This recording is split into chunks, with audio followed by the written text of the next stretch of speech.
Welcome back to the home studio. Welcome to episode 101 of the Stevie Richards Show. First and foremost, thank you once again for all the heartfelt messages, the kind words about 100 episodes last week. And now we march on, hopefully, to the 2-year anniversary, which officially, I think, and I'll turn it over to my co-host, James Romero, I think it was June 28th, we started almost 2 years ago. Yeah, I think it's through. It's going to be episode 103 or 104. I think you're right though. It's June 28th or around about that. It's the last week in June. So, I mean, do we celebrate a second anniversary? I mean, you're a top guy now, Stevie. So, I mean, we do. do Well, you know, for the not bad for a bottom feeder. That's all I got to say. But we were about to order the cake, and you know, there's got to be some kind of goofy cold open for the 2-year anniversary, which you know my wheels have been turning as far as that. Now we went through episode 100. And of course, I look back at that and I go, man, how in the world? There's little half a millisecond of a stutter between transitions. And I'm like, it's still bothering me. So I got to rectify that on episode 200. We will get there eventually. The intro, of course. So Stevie's got, he's working in conjunction with Chase Brogan's YouTube channel for tech reviews. He's obsessed with the 3D printer at this point. I guess we need to put the link in the description these days, right? So he's making these 3D crabs. Crap, what did you shut your damn mouth. Right, you texted me a couple of days ago and said, I'm so uneducated because I didn't know like some show, something, I've never heard of it. This here is Rocky from Project Hail Mary, and I didn't know that a rock alien can make me cry at least 4 times during the movie, but it did. And I said to you, my response when you were like, what is that? I said, go watch Project Hail Mary, you caveman. It's a movie, not a TV show. But this print here, this is the first print that was blue, and then my wife painted it to look like Rocky, and then I used the gold filament right there. Zoom in. There we go. It's not the best angle. He looks scary in that. This is the front. It's a rock alien. I don't know what the front and the back is on it. Do you know what? I bet you. I don't know if you're ever into this, but like we've got like these shops occasionally. Is it Warhammer or something like that? Where Warhammer 40,000. Yeah. Yeah, and they all go in and paint the little figurines and like tabletop battles and stuff. I bet that's the kind of thing you'd do, or at least paint the characters. I'm very tempted. As a matter of fact, yesterday there was like an introduction because I know nothing about Warhammer for 40,000 except Henry Cavill absolutely loves it and he's rebooting it or bringing it to the big screen. So I have to check it out. But I'm not my wife is more of the arts and crafts, painting and stuff like that. I'm more of, I guess I sit there and look at transitions on cold opens and I obsess over that. And paint crabs. My channel as well, the James Romero channel. It's an channel. iridium. It's not a crab. It's an iridium. Whatever, it's a space crab. Anyway, right, space crabs aside, Stevie Richards is also on Cameo as well. And the reason sounds like a new wrestling show, Space Crabs. Space Crab. Starring Raven in space. Stop it. Okay. Cameo, Stevie Richards, 5 stars across the board. And the reason is because he gives you way more than your money. So he's never going to change the price. But if I keep saying he will, then maybe there might be a last-minute rush on the cameos as well. Not that there isn't enough people buying them throughout the week anyway, for goodness sake. But yes, not only one of the most requested wrestlers, one of the most requested celebrities in all of Cameo, Stevie Richards. Go check out that link in the description, like everything is in every description of every video as well. And of course, the most important thing, the Stevie Richards Show Patreon. What did we watch last week, Stevie? That came out Monday. We watched The Con Man. Hey, look at me. What he was actually a La Resistance. Rob Conway versus myself on Heat. And yeah, it was a lot of fun to look back on that and remind of a lot of things. And just that setup was really one of the last times I can remember in my career ever that they said, you two go, hey, you're a wrestler and you're a wrestler. You two are going to have a match. But it basically, Vince was like, go out there. You got 10, 15. Let's see what you guys can do together. That was kind of cool. And then this upcoming week, we have Steven Richards versus Kane for the hardcore title. And you even get a slap from The Undertaker at the end of it. I do. He gives me some real heartfelt advice, you know, to find a good woman, to stop fighting the good fight. And yeah, my right to censor stablemates, they were waiting until the last second to try to save me from the beating. But I almost took the Sandman role in that guardrail spot where Glenn whipped me into the guardrail because I almost got impaled, like flipping over the guardrail. I just have no luck with guardrails throughout my wrestling career. That's pretty much it for the intros. I think we've got through them quicker than we usually do. But yeah, the Stevie Richards Show Patreon, please do go check it out. Sign up if you want to support the show. We provide so much more content on that channel you don't get on the main shows, including the Monday morning watch-alongs, the show before the show that we record every single week prior to the Stevie Richards Show, scripts, behind-the-scenes stuff, edits. There's I think the best reacting stuff we've seen recently are early thumbnail views, and also behind the scenes of your cold opens.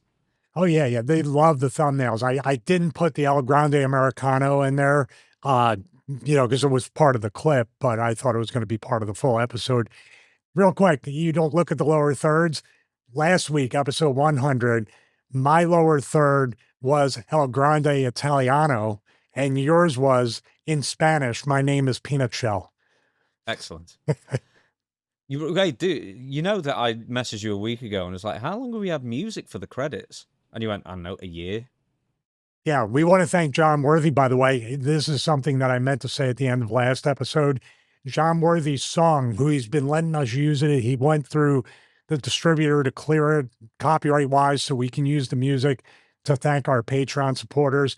John has an album, and we are definitely going to donate to, he's actually releasing another vinyl album, and we are going to donate to that. So basically, the Stevie Richards Show will be a producer of John Worthy's next album. Oh, there you go. Is there a link out there that we're going to shove in the description as well? Yeah, we'll pin it in the comment section, put it in the description. Please go support him. He's almost there, but we're definitely, as part of the show, we are definitely going to support John. He's a really good guy. He's got a pirate ship, he's doing it on his own, and that's something here that we can definitely identify with. Absolutely. But we can't do it all alone, especially for the fan question episodes, which this is one of them. We do them every 3 weeks now because we get so many questions. And occasionally we solicit for more questions. And I think before the next one, we're going to do that again. So please, if you don't already, go to the YouTube channel, The Stevie Richards Show, subscribe. And then at some point in the next week or two, I think I'll be making a post saying, please send us your questions, your best ones.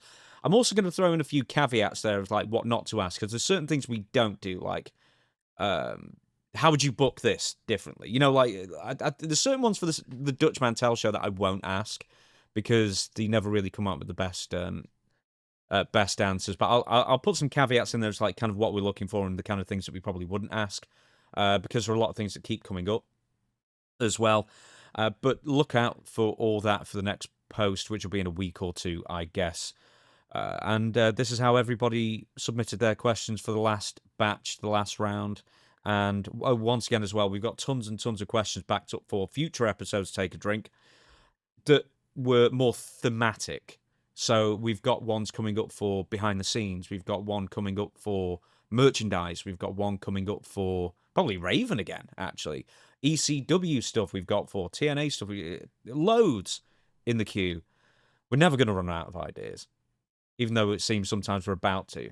And then I go, oh yeah, I remember that I've written about 48 different episodes that we never got around to it. But yeah, I'm like, anyway. oh, I won that match. I beat that. Like they did the recent clip. Like, yeah, nobody was more surprised than me. Like for hearing back about some of that stuff, it was pretty fascinating. But for the questions, let's get to them. The fans have written in, and this is the first one. Our Sunday, 1983. If Vince McMahon wanted you to join the Vince McMahon Kiss My Ass Club, would you have done it?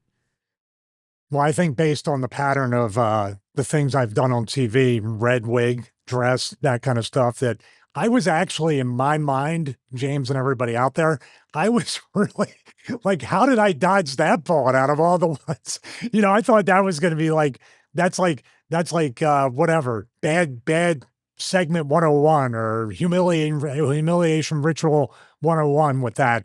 But I will say this. The short answer is probably, yeah. You know why? The main reason would have been if it was asked of me after William Regal did it, like, how can you, if Regal's going to agree to it, that's kind of the thing in the locker room where Vince famously in WrestleMania 12 doing the thing, the Shawn Michaels entrance. He would do the thing like with Gronk falling off during the COVID era of WrestleMania. These are the kinds of things that kind of in a friendly way pressure and set an example for the other talent to say, he'll do it. William Regal, one of the legit tough guys ever in the business, is going to do that. Why won't you do it? Of course, Regal did it with such a way, and he did it and told such a story with, we make our money here, pal, and just really put that over. And even when he did it, it was so much different than anybody else. Yeah, there is a technique, I guess, to kissing someone's butt, but especially in the locker room, as far as politics. But yeah, the short answer would have been yes. I would have probably have done it. If you had still been Stephen Richards of Right to Censor, I think you would have been a prime candidate for it. Oh, you mean like kind of like battling for the company type thing and trying to change the course and the culture. And Vince comes as the knight in shining armor to save WWE once again, or WWF, if it was Right to Whatever it might have Censor. been, I think like to get your comeuppance, and I think that would have been great if you were that character, because that's what people would have wanted more than anything, I think. The other way would have been just like, yeah, I'm just going to do this dude, make this dude look like, just nothing here and make him kiss my butt. The Right to Censor one would have been super interesting. You know why? Because we had a similar build up with the Stinkface and Rikishi, that he couldn't get his hands on me. He couldn't, and it took months for that to kind of happen, where I would always avoid that kind of thing until finally he got me with it. So he got me, brother. But it really got me. Do you think that anybody in the back was just like, oh my God, I hope I'm not next? Probably, but not outwardly. Remember, you can't show that you're selling any of that, because guess what? You're absolutely going to be on the fast track, the express train, to get that. So yeah, there was a lot of people watching. I mean, in the back, nobody seemed to be like anything but just kind of good natured about it in a way. William Regal came back. I think he made a funny remark that kind of broke the tension, because what could you say to him after that? And the way he did it was like a master class. If you're going to be, I guess, humiliated in a way on TV or dressed down figuratively, and Vince was literally dressing himself down. I think Regal is the blueprint to kind of embrace it, put your spin on it, and then actually kind of get yourself over in a way afterwards. There's only 6 members. There are many attempts, but only 6 members. How many can you name? I can name Regal is one. I think Marty Jannetty had to do it.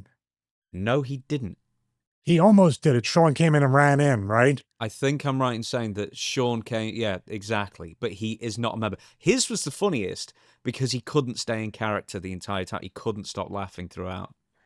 It's when McMahon said, I can even make it do tricks, and then I think he just dies.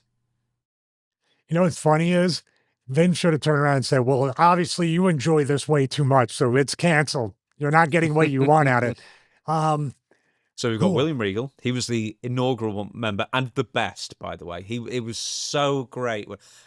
We can get back to the game in a second, but I remember years ago when Eric Bischoff was finally removed as GM in 2005, and he was put in, the refuse lorry kind of thing, truck. Austin threw him in the dumpster. Yeah. Yeah. And I just thought, and loads of people online was like, oh my God, I can't believe they've humiliated Eric Bischoff. He's the bad guy. He should be humiliated. I don't know why some people, it was, the killing his character on the way out. And I don't understand how people can even think that way when it's a bad guy getting his comeuppance, I think there's some humiliation ritual, and then there's obviously what's best for, the character in the send-off. Well, you put it perfectly. By the way, it was a dump truck, I believe, not a dumpster. You put it perfectly. The Right to Censor character, Stephen Richards, that Kiss My Ass Club, Kiss My Butt Club, would have been perfect, because that's a payoff. That's a payoff for all the nasty things and the evil things that the character had done to finally get the But if it's just a general person, it is a humiliation ritual to some extent. I'll tell you what, with the Bischoff thing, this is a paranoid wrestler to me, but you know, wrestlers or wrestling entities and the way they rib people or play pranks. Imagine being in the dump truck and then they turn on the compactor part of it as a joke. I've always been like, because not to mention being claustrophobic, but also not trusting the fact that there's such a wrestling bubble disconnect to actually, oh, I could be crushed and killed by this. Nobody really thinks of that. So you said William Regal for the club entries. Who else? 5 more. 5 more. Okay. So let me think about this. Is The Bischoff one of second them? one's very famous as well, by the way. Jim Ross is one of them. Yep, that's the second one. Did Bischoff get it? No. No, that's a shock. The dump truck was probably enough. Was Trish one? No. Okay. I'll give you a clue. You're quizzing me 2 weeks in a row. I barely got past last week with the memory. So Regal and Jim Ross are both in 2001. The next 3 are all in 2006. Next, that There's 5 a years. 5-year gap before actual inductees. Was Shane one of them? Shane was one of them, yeah. He was number 4. Not Stephanie, though. Never. Not Stephanie. The thing with Shane is, wasn't that WrestleMania? That was at WrestleMania 22 when Vince thought it was Shawn Michaels, and then Shawn switches out Shane. And Shawn's the other one that had to do it. I remember that. Shawn Michaels is number 3. Yeah, Shane actually did the deal to Shawn. That was leading up to Saturday Night's Main Event, correct? Yeah. Okay. 2 more. One in 2006 Punk and one in one 2008 that you will never guess. Well, I'm never going to guess the one in those 6 probably, but it's not Punk. There's no way. No. I'll tell you the last 2 then. Okay. Mick Foley. Oh. And in 2008, Hornswoggle. Was that after he was revealed as his son? Let me just have a look. Even Benny I don't. It doesn't say. Because didn't Fit come out to save him from that when he was doing that? Well, Hornswoggle bit Vince McMahon, but Vince claimed that since lips connected, then therefore it was an official induction into the club. So there you go. That's the full 6. Avoided membership: Steve Austin, Trish Stratus, Zach Gowen, Eric Bischoff, Marty Jannetty, Triple H, and Hornswoggle again. And that's pretty much it. So why was there a 5-year gap? That's my burning question right now. I don't want to think about Vince McMahon's gap or anything else. I've seen enough of it. I was going to say, if everybody knew about those NDAs back then, which maybe some people did, who knows? Well, some people signed them, so they did definitely know. Yeah. So yes, going back to the short answer, probably yes. Hopefully someone would save me, but most likely not. I would have probably been number 7. But you know what? There is a psychology to having Regal do it first. Like I said in the beginning, I didn't know he was the inaugural one, the very first one, but that sets the example that why would you refuse to do it if this legit tough guy wouldn't refuse? Well, that's the point. But the thing is with Regal is obviously he's English and we've got a far more liberal. I don't think we take ourselves as seriously overall, like that to Regal, or like him dressing up as a showgirl or anything like that. Or the T. That's nothing. The T spot. Or the T thing. That's nothing. That's just all fun and games comedy kind of thing. If it entertains the audience, it's all fair game. And I think that's why Regal was the perfect person to do it, because he exuded the air of, he was Lord Steven Regal, wasn't he, originally? So he's the perfect foil, but also he's the person who appears to take himself the most seriously, but also realizes the value in the comedy. Isn't that a great balance, though? He appears to take himself so seriously that it's funny, that it turns into comedy, and then he obviously becomes the foil or the victim in a lot of ways, but in some way in wrestling gets himself more over and more endearing to the part where you're not wanting to see Regal get embarrassed, but you want to see his reaction to the embarrassment and be entertained by it. Next, Retro Dirk. This is something we may have addressed before, or you've addressed before. Stevie, do you think a modernized right to censor gimmick could work in 2026? And what would that look like? My thoughts would be like a woke police gimmick. Not sure if that would be a heel or babyface with the WWE fan base these days. It may even change state to state. What do you think? I think it could work in any way. I think any gimmick or any character could work if you put some kind of modern spin on it. In other words, the right to censor gimmick can stay the same exact gimmick, except hopefully I have long hair. White shirt, black tie, old white socks, dress shoes with tread so I don't slip all over the place. We talked about that on the watch along with the Kane match, the hardcore title match. He was asking me about if I had to pick certain shoes, and they did have tread on them.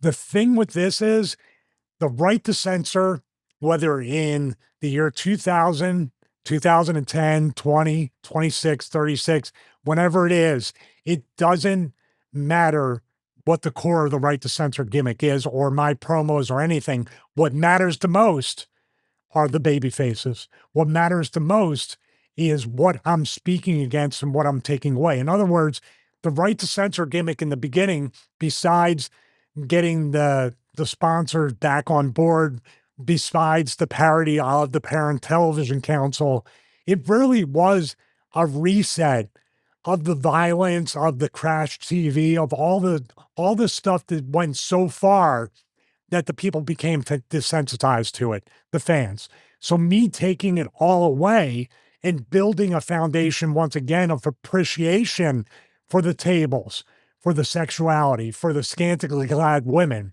all these different things. My Philly accent kicked in. Scantily clad women. I can get it. I can get it on the live promo, guys. Don't worry.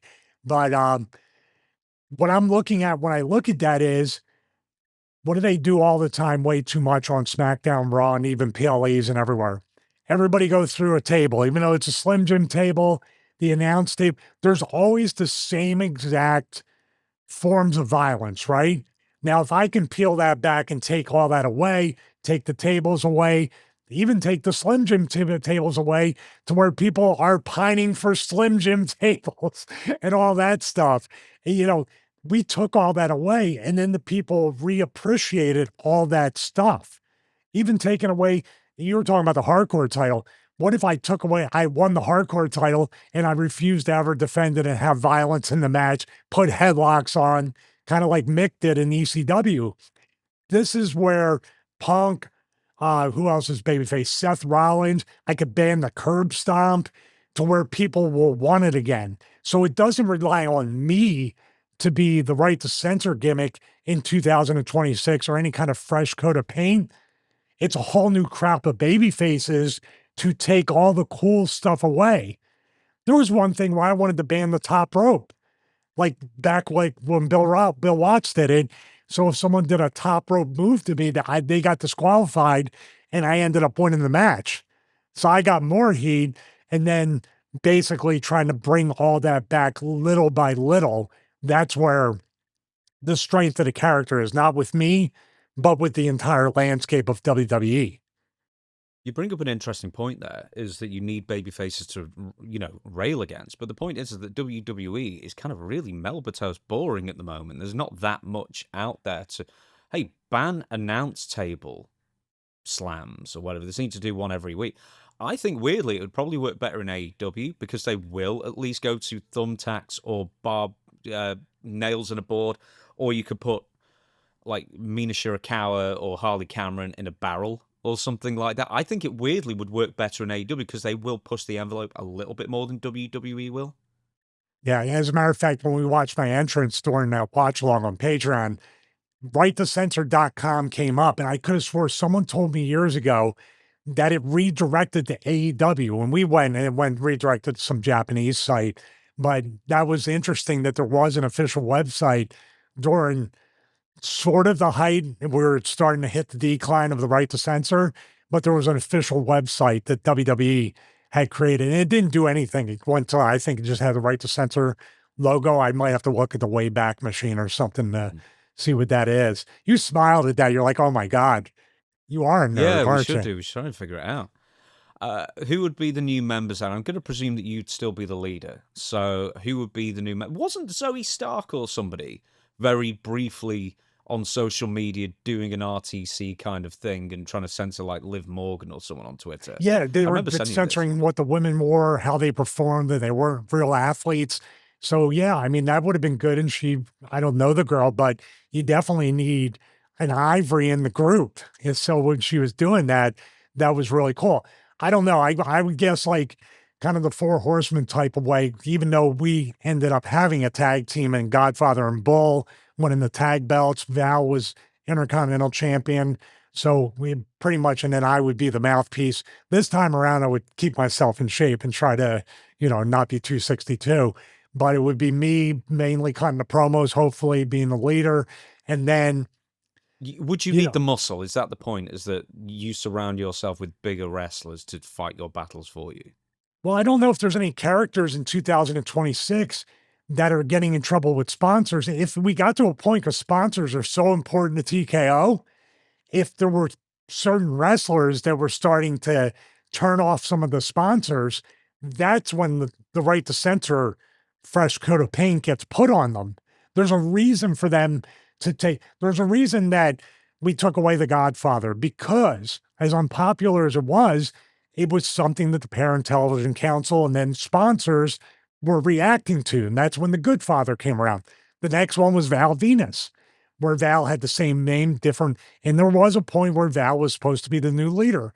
And then poor Bull Buchanan, which had a ton of potential, just kind of never got any care taken creatively with his character. He could have really shined. His stuff with Cena as B2 was pretty entertaining. So I don't know who those people would be that could be in the new group. Omos. Almost would be the big giant like Diesel blueprint type guy. Who else? It would have been perfect if they were doing the toxic masculinity as a tag team, would have been pretty deadly. The Miz would have been a good one, to put something fresh on him as the next singles. I mean, you don't have to have four people. You can have more, but it gets a little muddy after four. Am I going crazy, or would John Moxley actually be quite good at it? Because it'd be complete 180. I think that's the point, is that they've got to do a 180 to join, and you've got to take something away from people to have them want it back. He would be the most impactful because of all the stuff he's done, and then he refuses to do it. There's the heat right there with the fan base. Like, you're right about WWE outside of the announcers table or the dedicated sponsorship weapons. you don't really have people out there that need to be reined in and kind of like homogenized. They're already there. Minion TM, is there a move that you refuse to take or do? We get this one a lot. I just thought we'd do this kind of like maybe one last time. I know you said there was the match with Brian Christopher, but is there a specific move that you're just like, man, I just can't do it? Yeah, I think that way about 100% of the moves in 2020. I can't take those moves, can't do them. But we will be getting in the ring this year if you come to Florida. You, myself, Maven, and doing some stuff. Ring? You're getting a ring? Getting in the ring. I see. You mean buying a ring and setting it up, and that way I can own a ring? No, if you see me own a ring and it's in my garage, Jim, I'm back, baby. It's not going to happen. Any move, not that I refuse to take or do, but I always tried to talk my way out of it, was always face bumps. You can see when I botched the Styles Clash in TNA, I've never been good at backflips. I've never been good at face bumps. I've never taken them well. So I've never really been adverse to any top rope stuff. But if it was like somebody pitched a top rope gourd buster one time, and I'm like, oh, well, I'm going to hit my knee. I'm going to hit my elbows. I'm going to hit everything but my gourd on this. It's not going to bust anything but my joints. That would be it. Also, sometimes, especially if it was a guy as big as myself or bigger, I wouldn't take a dive to the outside because I couldn't really catch them safely. Women during mixed tags and stuff, and it was me and Victoria, I would get the brunt of the dive from Trish or other people, but it was face bumps. It was, believe it or not, I never really balked at a DDT or a pile driver or a neck bump or anything like that, or landing on top of my head. Doesn't make any sense. There was something in me that I could never take a face bump properly. I always had a fear of taking it like that. And then after my neck injuries, then I just really, really avoided it. I'm going to really disappoint you now. Do you know who took? I saw this morning or yesterday. Do you know who took a great face bump? Charles Robinson. There's a video coming up. I'm looking at it now, and it's a mixed tag match, and it's Medusa and Charles Robinson in WCW, and Lil Nate just got the little Ric Flair outfit and the whole bit, and he does a really good one. Does he do the Maybe he flare broke his nose. flop? Yeah, he does the flare flop. That's the face bump he takes. See, that's Why can't different. I could probably do that. But if somebody's forcing me and coming, like a pedigree bump, even though he lets you go now, back when he didn't let people go, I'd be really like, oh. And that's one of those ones like the Styles Clash, you have to put the back of your head literally underneath him between his legs to clear it. And what's the natural inclination of every wrestler? Tuck their chin. That's where the Style Clash went. I don't get mad. I mean, Charles is pure evil, but I still give him credit for when it's due. So yeah, taking your own face front landing is far easier then. Like, what's the move? I think. I mean, I wouldn't do it good. I'm not saying I'd do it any better. I'm trying to think of other examples. Do you remember, like, when you're in like that wheelbarrow position, or I think someone like tried to call it like an inverted power bomb or something. But when you're in that like wheelbarrow position, then you end up going face. Oh, you're talking forward. about when they got him kind of like hooked by the legs and they just dropped to their knees and you're underneath them? Their legs around your waist and fairly easy as long as they don't land like with their knees on top, like right here to where you can't tuck. You know what I mean? Usually they land knees and then the shin is across here, right? They grab you in a wheelbarrow upside down. They put their leg. It's kind of like a reverse Styles Clash, but you're being stuffed high, like you're being dropped in a high power bomb, right? But they're literally like sitting on top of you as they hook your legs. I'm trying to think what else where you'd be landing face first that'd be really difficult to control. Like even like the S factor, as you called it, is basically. But that's easy. That's like Gangrel's Impaler DDT. You go with the X Factor. He's got you like this. He squats. You both jump, and then you can kick your feet out, and you can still put your hands down in front of you. Same thing with Gangrel's Impaler. The higher you get, it's Stevie T, right? Double underhook DDT. Mick Foley used to just come down with you. It's a little hard. I jump and then let go and just keep this arm on your back. And you have that right hand to get in front of you. Did you ever take, I don't know if you call it an inverted or a reverse suplex, but when you go into the vertical suplex and then fall forward instead, is that something that's a gourd buster? Hard to take? That's the gourd buster. Arn Anderson used to do that, remember? Yeah. Is that something for you that would be a difficulty? It's tough for me. Now, I could take the curtain call, like you said, with my head up towards the ceiling and Dustin would, but you're being dropped essentially with like a scorpion death drop or, the regular bump. Yeah, I've always had, now the Styles Clash, if I did it right and look back, perfectly fine. If someone else is controlling me as much as I'm afraid of it, and they plant me, as long as my body, even Farouk with the Dominator, I took that wrong because the moonsaults and backflips, my hips are like over my head. I'm so butt heavy, I can't get that flat bump off of that. I just never been. I'm really, really, really good at taking mostly every bump that I can take, except for those types of bumps. I'm trying to think, with backflips and dives to the ring, those are their own individual skill sets that you have to get used to. Gymnastic-wise, it's almost like you got to be really gymnastically inclined, which nobody would ever accuse me of. I'm trying to think if there's like a burning hammer or something like that. If there's one move that you have taken at least once where it's like a front landing, what was the one move that you went, I just cannot do that? I know there are variations of landing on your front, but if there's just one position that just is always going to go wrong or you'd actually refuse to do it, what would it be? What would it be? I mean, it's multiple. It's the style of the bump, like we just described. If there was one move that I would, if I could refuse, and I tried to talk my way out of the Styles Clash because I knew my instincts would kick in and I would tuck my chin. That would be something. As lucky as I was to come through that, just have a slight stinger for a few days, I would balk at it. I wanted to be finished with the Pele, or I wanted to submit to the calf crusher. But AJ didn't want to he didn't want to have me submit. He was trying to do me a favor, but I would have preferred to take the Pele kick and kind of stagger, have him roll through and hit me with the calf crusher, or whatever. He had a couple submissions back then. I think the calf crusher might have debuted in TNA, or he might have did that after he left and went to Japan. So I might be off with but I had pitched the submission because I was saying, I'll give you a tap out as an equal prize to taking a Styles Clash. But he kind of was like, man, trust me, I'll protect you. And he absolutely did. 100% on me. But Kazarian also, remember Kazarian got dropped similar that I did. It was scary. I think there was another one where he got dropped head first, but Kazarian was the scariest one of Was all. it Roderick Strong or someone? Yes, Roddy Strong. Yeah. Roddy Strong was the other one, I think.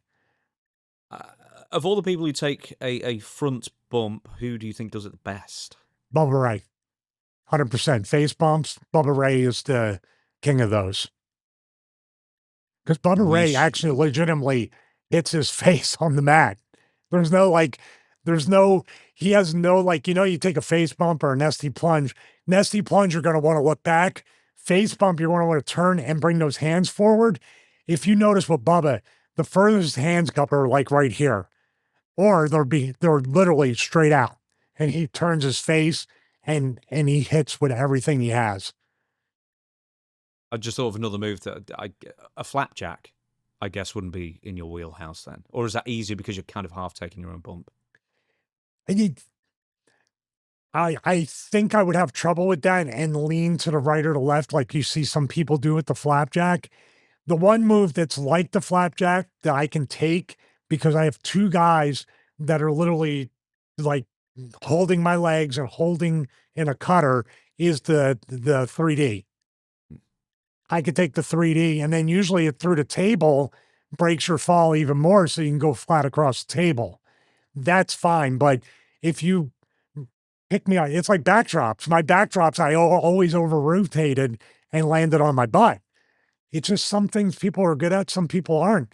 And unfortunately in wrestling, especially on TV now, they're saying, well, she doesn't do it well, but let's just get some reps in and have her try it.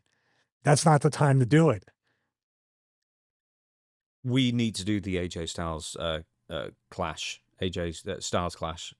I don't think we ever did it. Yeah, we never did it as what went wrong. I know you did it on the old channel, but it'd be worth revisiting and then comparing to Roddy and we'll do it during the TNA episode.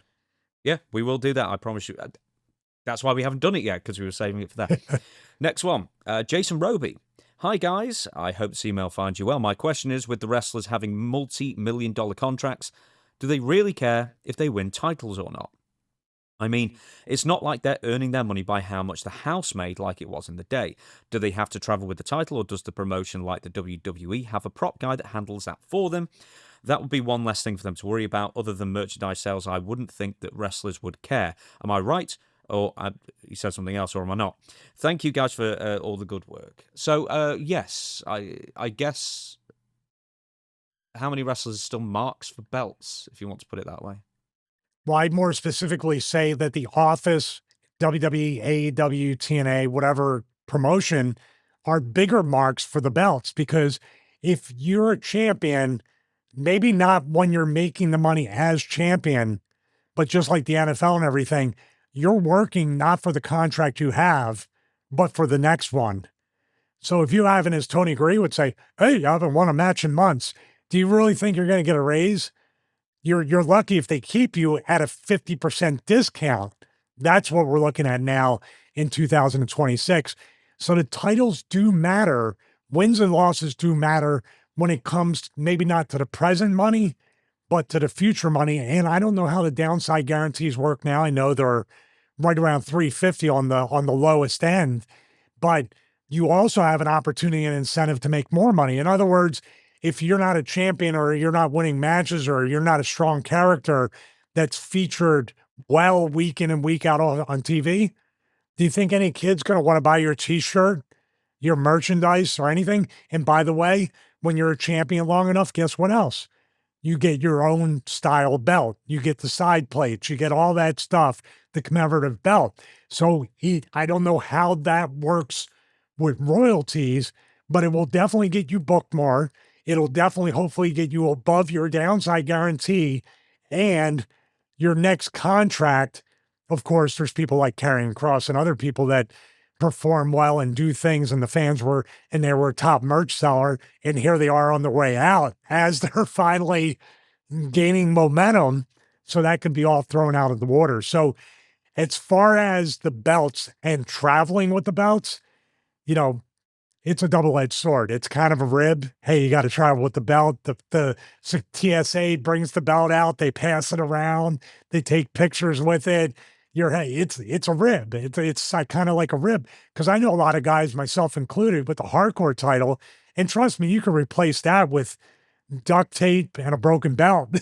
I still was like, I don't want to lose this thing, and I don't want the TSA to take it. And I would beg the prop guys and Magic to take the belt. But then what happens? Hey, you have an appearance, you have a radio show, you have a signing. Guess what you have to bring? That belt is every bit a part of the character or why they're showing up to get that picture as anything. So usually you have to travel with the belt. I understand the whole convention argument, for example, saying, hey, you know, if you're a former Intercontinental Champion, it's an extra photo opportunity, something to put on your resume, etc. Do you not think there are some people there now whose main motivation is to win the title, and any major title in WWE or wherever else it might be, because they want to see the name in the Wikipedia history of said title? Like, that trumps... Like, they'd take that over a pay rise, for example. No, there's one person that's been famously quoted by other people as being the $300,000 champion back in the day, and we'll name him in a minute. But with me, when I got smartened up, anytime that I won a title in WWE, which was just a hardcore title, I ran right back to the photo set, got the pictures taken, because I knew we all knew after being in WWE for a little bit, this is a week-to-week job. We can get released at any time. And especially if you're champion and WrestleMania is coming up and you're not the world champion, if you're just a hardcore champion and everybody wins and loses, you have a chance of getting cut right after WrestleMania. So you want that picture, you want a copy, or you want the digital print so you can take it to conventions. If during the Right to Censor, the height of that, if they were like, you're going to be champion for like 5 minutes, minute 1 to 4, I'm running back to Richie and everybody who's taking pictures. Take my picture with this, get it to me, and when I'm at the convention, that's what I'm going to bring. Cody Rhodes very recently said that, not specifically being champion, but it kind of goes hand in hand, but he's addicted to being in the position of being the main guy in the top spot. Yeah, I can understand that, because the top spot means you're probably going to be champion multiple times in Cody's case. And being champion means usually you're going to be in the top spot. So they do go together with that, and then when you get up there, you're like Brett. When Brett won the title, remember Vince said to him, man, I wish you could have enjoyed it more, or, and had more fun with it. Nobody really enjoys it as they're in it. Nobody in any situation in the moment is really capable in wrestling of saying, I'm content in this moment, because you're always looking over your shoulder anyway. There's that natural wrestler paranoia. Like Eddie Guerrero, I mean, he famously hated being champion. Or not hate being champion, he hated the pressure. And because houses were down in 2004, supposedly he took that very personally. Yeah, he did. I can see Eddie doing that. But if I were there to talk to Eddie and had the intelligence and the perspective, I'll say, Eddie, like, there's no competition. Literally, this company and this business is on autopilot since 2001, and they've destroyed any kind of interest of an interpromotional war, of a big WrestleMania supercard, of doing it. They spend years just destroying the WCW wrestlers. Am I wrong with that? That's Just pretty much it. marginalizing them. Well, there's kind of like with the Eddie thing. It's like I think that's part of the reason why we bulked up so incredibly in a couple of years, because he just, you're only going to get so far of a certain size until Ray. Well, I still think Eddie. I think Eddie, they still chant Eddie's name now when somebody does the 3 suplexes or goes up to do a splash and just moves their shoulders a little bit. There's an instant Eddie chant. You have to say that legacy far surpasses anything that Eddie would have guessed. He put so much immense pressure on himself. He felt the pressure because he was putting it on himself to try to carry the company as a legitimate champion. Next question. Sweeniched, I think I pronounced it right. Who was the most disappointing wrestler you've had to work with in your career? As in, who was the most hyped up to be a much more impressive or safe or more professional worker than they actually turned out to be? Wow, that's a tough question. I can't say that anybody ever truly let me down, that I was so like we talk about the Shawn Michaels story and other thing, but I never really got to work him and experience a full match storyline, even just a segment on TV or anything like that. I'd have to say that I've always gone into every match, storyline, angle, promo, whatever I've gotten to do, hopeful that I wasn't going to be disappointed, but not expecting much, expecting a lot out of myself to do what I can do. But really looking into that, you have to kind of, I guess, prepare for the worst no matter what, so you can react and not really have that disappointment on your face or even verbalize it in something you're doing. So short answer, I've never really had anybody I've been so hyped up to work and been like truly disappointed. In other words, it's been the opposite. Oh, do you have a person? Benoit. Oh, that's a good point. Yeah, that turned out to be, now that I think about it, that turned out to be a disappointment because Chris and I were friendly, maybe even considered to be friends somewhat at one point. And I was so like impressed by him in the ring and the intensity and knew it would be a good test. And we had zero chemistry. We had zero chemistry in that heat match. It wasn't a bad match by any point, but I was selling a certain way and Chris was doing the offense a certain way. And he was legitimately getting frustrated with the way I was trying to like sell as a chicken, heel. He wanted me to be more, I guess, vanilla. With like he wanted me to just be a wrestler instead of a character. I never had, and we never talked about it. That was the thing.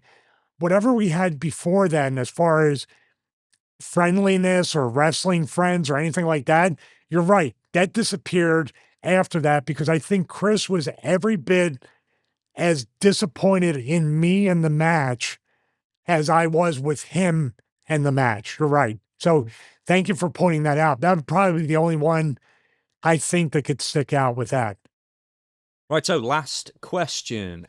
This is a question that I've kind of span off into a bit of a ranking game. First ranking game that we're going to do in quite a while, in fact, as well. But here's the question first from Obscene Orchestra. Stevie and James, do you feel like Gangrel got screwed over or thrown away too easily? I loved him as a kid, and I still do. Well, thank you very much for the question. And you're joining the club because not the Kiss My Ass Club from earlier, but the Gangrel Appreciation Fan Club. I am a member, hope to be president one day. I don't know why in the world the entrance, the presentation, his character, and then you get in the ring and the guy's a machine and he can go. He's a big dude. He wrestles a very strong, rough style, but he's a safe worker. He's athletic, everything. I mean, if we're going to talk about the list, that's the S tier is Gangrel. Severely, severely underrated. Still works in 2026. Still looks great. Still works great. They could put him on TV. You hear the breathing and then the ring of fire. The fans remember right away. And then this is a guy who twice in AEW wanted to get used, and then something happened to completely cut that off. Am I off? Do I remember that correctly? Oh yeah, he I think he turned up with a few extra pounds or something like that, and Vince was like, "Get out," and basically fired him. Then he rehired him 2 more times and still thought he was too fat, and then fired him again. He rehired him in like 2005, if I'm right in But thinking. that's the fire incident, right, with him and Viscera. The fire Didn't he incident? get burned on the entrance? It wasn't the ring of fire wasn't big enough, and it caught him. I don't remember that. Now, when he was hired, they were doing something, and he came up through it might have been SmackDown, and the ring of fire wasn't big enough, and ended up catching his arm or something and burning him. And he got fired for that. No, I think they kept him around after that. No, I think Oh, I something see. happened. Well, there was a thing in 2004. He was on like one show with Viscera, in fact, against the Undertaker, because it was JBL versus Undertaker. He was bringing back people from the past, and Gangrel did like one match, and then they kept him on the books for a year, and then they got rid of him. Then he was going to come back as part That of the might have been ECW why. Vampire people. Yeah. Oh no way! I had no idea. You might have to look that up as I talk a little bit more about him, because we obviously have done a watch along before when I was wearing the black jean shorts, the jorts, and we had a match on it. That was back in Jacked and Metal days, like when I was first with the company in 1999. And I just remember, man, and I traveled with Gangrel, Dave, quite a bit in my early years before the right to censor. So from 99 to 2000, we traveled together some, and I got to know him, and we knew each other from ECW. This is a funny thing about that. I kept saying something so ridiculous as this vampire warrior. He was the vampire warrior, and I was bringing people in to fight Dreamer, and I brought him in because Dreamer and Luna were together, and Raven and I were doing stuff with them. And all I kept saying, and Dreamer, I don't talk to him much to this day, but at any time, if the opportunity presented itself, Dreamer would say this. For some reason, there's a guy in Daisy Duke shorts, half shirt, with another guy dressed like a Seattle grunge rock guy, and then a vampire guy comes into the picture. And I'm telling Joey Styles in the ECW Arena Highway, where we used to do those promos, do you know this man's credentials? Do you know his credentials? So Dreamer, and even in WWE, somebody would rattle off what this person knew, and they said, you don't need to say anything. Stevie already knows this guy's credentials. So it was like a running joke. Because like credentials, that term should never have been used in this island of misfit toys in the aisleway at the ECW Arena. Did you ever see the Vampire Warrior thing in ECW where he does his interview with Tommy Dreamer, and then he punctuates it He with shrieks. yeah, he. I was like, He dude, shrieks, and Dreamer looks at him, and he just punches him in the face, right? rightly That's so. the promo. That's the promo where I say credentials way too many times in pro wrestling. That's amazing. That's exactly the one where it's like, why did you just? I'm sure it's from like the Lost He Boys went or like this. He something. went, "E," and Dreamer went, huh? Punched him in the face. That's amazing. He froze him with the shriek. You were right before as well with Gangrel. They didn't anticipate, this is 2005 return or 2004 return, whenever it was. They didn't anticipate for the backdraft of the flames coming in. The other one was like 3 foot or 4 foot or something. It was a pretty big lift, a big scissor lift, so the flames would burn up, he said to Wrestling News Co. This one, it was so small of an area, the flames sucked down and in. They sucked down in on me and burnt all the skin off my arm. I got home the next day and saw a specialist, started getting skin grafts and stuff like that. Well, that does explain why they might have kept him around for a year. I had no idea. 100%. I remember that. And I remember he stayed with the company, but they didn't do anything with him. So that would have been a one-off, if that unfortunate thing didn't happen. Do you think when he got burned, he was like, grabbed his arm and went, hee? He tried to punch the fire. Didn't work. It doesn't sell as good as Dreamer does. But yeah, I mean, you want to talk about a guy they repeatedly, not back in the Attitude Era, but later on, still showing, like you look at that gimmick and everything, and I don't know, they had thing going with, what was it, White Wolf Comics? They owned the rights to the name Gangrel, Oh and yeah, they that were was on like the leasing beginning it. of every game he was in. You know, they have all the copyright stuff and then say Gangrel is da da da every single time for years. Yeah, it's in the N64 game and in one of the other previous games too, Yeah, right? it's in the Attitude, WWF Attitude, No Mercy. Didn't they have to do that with Hulk Hogan as well, with the Incredible Hulk Marvel, etc., etc.? I've never seen that. It wasn't as prominent as Gangrel. You're right. On the intro credits, somehow White Wolf Comics gets credit for that one character. So, Oh, you know to what the thing with Hogan was? I'm sorry. Wasn't the thing with Marvel and Hogan, he was calling himself the Incredible Hulk Hogan. Then he just became Hulk Hogan, like the Immortal or Real American or whatever they called him. yeah, he was incredible for a while, and then in 2002, 2003, at some point, WWE just completely just stopped paying Marvel. Like, and I think it was like a relatively small. That's a good deep dive I need to get into more. Is the Marvel situation, because they had different issues over the years, because there was also a comic book from like the early 80s with the Incredible Hulk versus Hulk Hogan. And Oh, it's just like wow. an Incredible Hulk is just like embarrassing Hulk Hogan in the comic book. And I think it's an official thing and everything. And I think that like one point the Incredible Hulk is holding up Hogan and saying you're an embarrassment or something like that. But they were angry at one point, or a couple of different points in time. But there was some kind of like small royalty they had to pay every year, and I guess Vince just didn't pay it one year. That's why, for quite a few years, they had to change every page on the WWE.com website from Hulk Hogan to Hollywood Hogan. And he was only Hollywood Hogan for like 3 years or something crazy. Isn't it just easier to pay? Like, don't you have to pay people a lot more in the end than just paying the little licensing fee after that? You'd think he'd realize this over time, with proper royalties for commentators and, using people's names that they shouldn't be Well, here's another using. thing. Let's bring it up because it can never not be brought up. Another person from the Attitude Era. Now you're asking me to add somebody to the list. Here's an S tier person that they just threw away too easily, and they did not. With everything he presented, he made the Attitude Era every bit as much as the wrestlers, as much as Vince and everything. And I'm talking about Jim Johnston and the music, the entrance music. That Gangrel entrance music was not from White Wolf Comics. That was Jim Johnston. The Bret Hart music, the Shawn Michaels music, the Vader music, Steve Austin. That Stone Cold Steve Austin music is Jim Johnston. Mhm. And you want to talk about somebody they just, in what you're describing with the royalties with Marvel in that time frame, isn't that around the same time frame they started to move away from Jim Johnston and go with CFO and other things? They had two different sets of music producers on at the same time for a while, so there was a transition period, and then they got rid of Jim. But they had every intention of moving on from Jim Johnston Oh, yeah. Oh, yeah. because they didn't want to pay the royalties. Dude, some of them themes in the early 2000s were brutally bad. And some of those may well have been Jim Johnson as Maybe the well. last one he created was the right to censor. Vince was like, "That's it, you're gone, pal."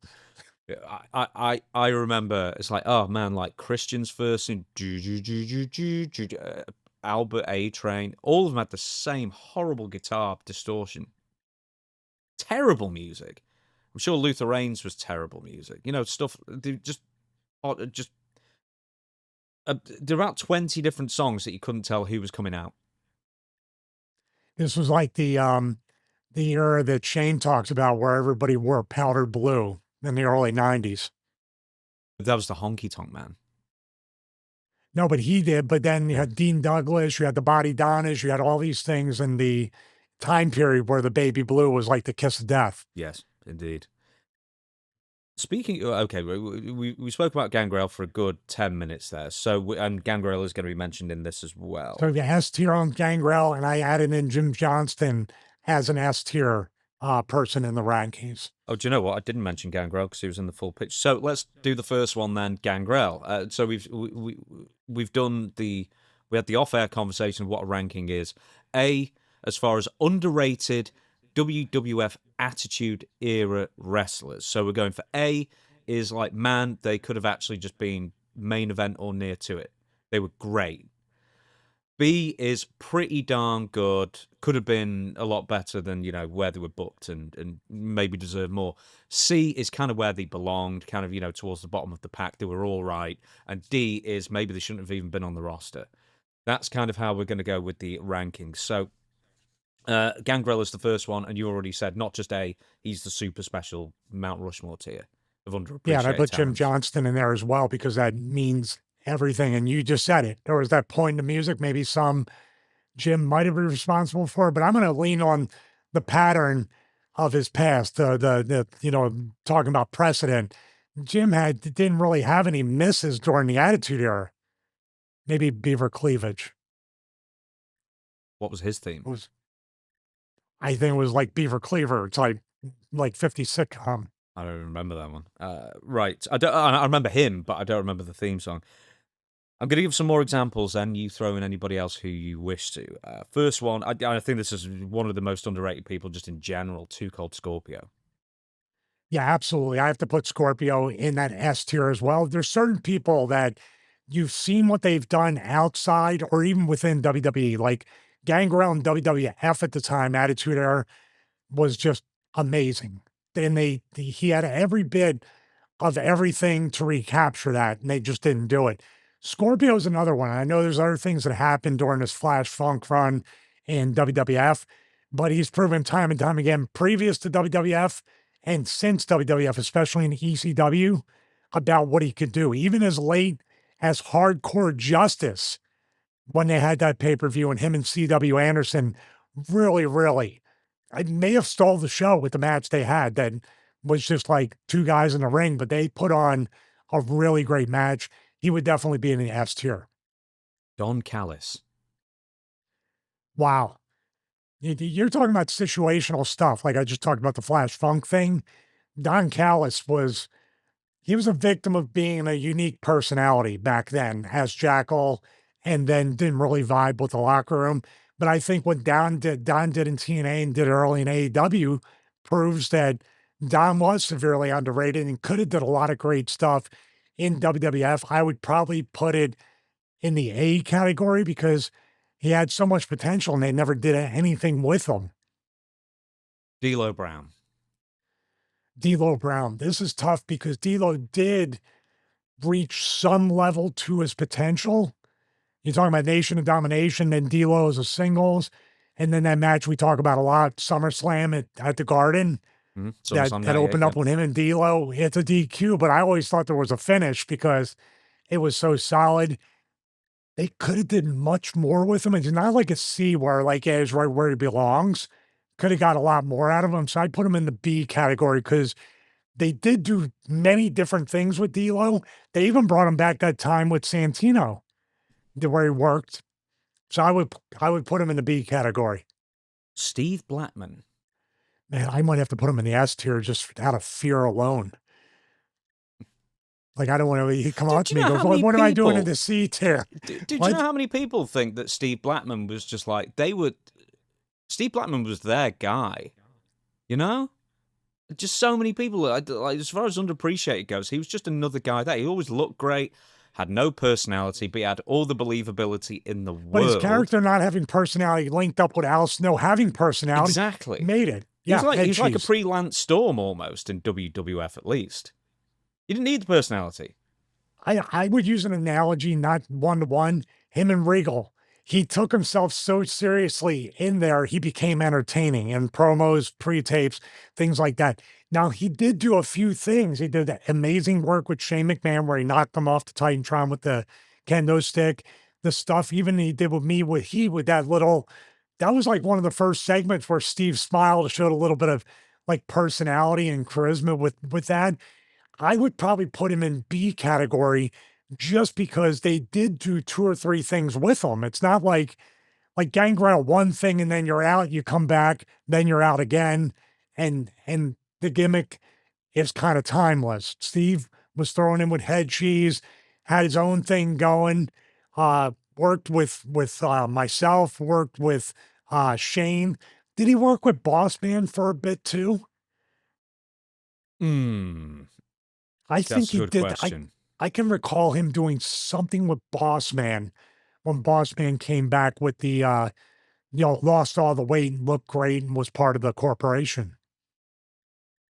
Well, next one is Big Boss Man. Now, he ended up working a lot with Steve Austin, so that has to be said. But Big Boss Man, I think people go back and appreciate him more than they did at the time, because I guess at the time he was just more of a body, but also sometimes be working with Steve Austin or very occasionally with The Big Show, with the funeral stuff, which is brilliant. Yeah, And then some other times he'd just be on Heat for months on end. So it's right there. very, yeah, exactly. That's So you'll appreciate it's a very schizophrenic kind of, they were never fully behind Boss Man. yeah, but this is a tough one. You're talking about most underrated. Bossman has a heck of a resume, even way back to Big Bubba Rogers in NWA. And then he went back for Nitro as Big Bubba. And then he came back. He was in back and forth. He was like a journeyman wrestler in modern times. But every time he went somewhere, he had a spot. And I believe whatever spot he made the most out of. So not a slight on him, but I have to give it a C because he was always right where he should have been and made the most out of it. And guess what? They could have did more with him, but also wherever he was, he made an impact to some degree. Raven. Raven, I would put in, man, you talk about ECW, who wasn't underrated, but at the Attitude Era and then coming in with the hardcore title and everything, I would probably have to put him in A because the reason why Raven wasn't pushed more, and we spoke about it, Vince did not like Raven personally for some reason. And this is a guy back in the Johnny Polo days was set to be like he was a producer, he was an agent, he was on WWF Mania with Vince on the secondary show. I don't know. As a performer, him and Vince were like this. And that's why he ended up on Heat after he lost to Dreamer on Raw. And he did the 7 Deadly Sins on there. And I remember he pitched it to Vince, and Vince just didn't even want to hear anything from him. I don't know what happened, but he's an A. He's an A tier underrated worker, especially when it comes to WWE or WWF too. Darren Drozdov.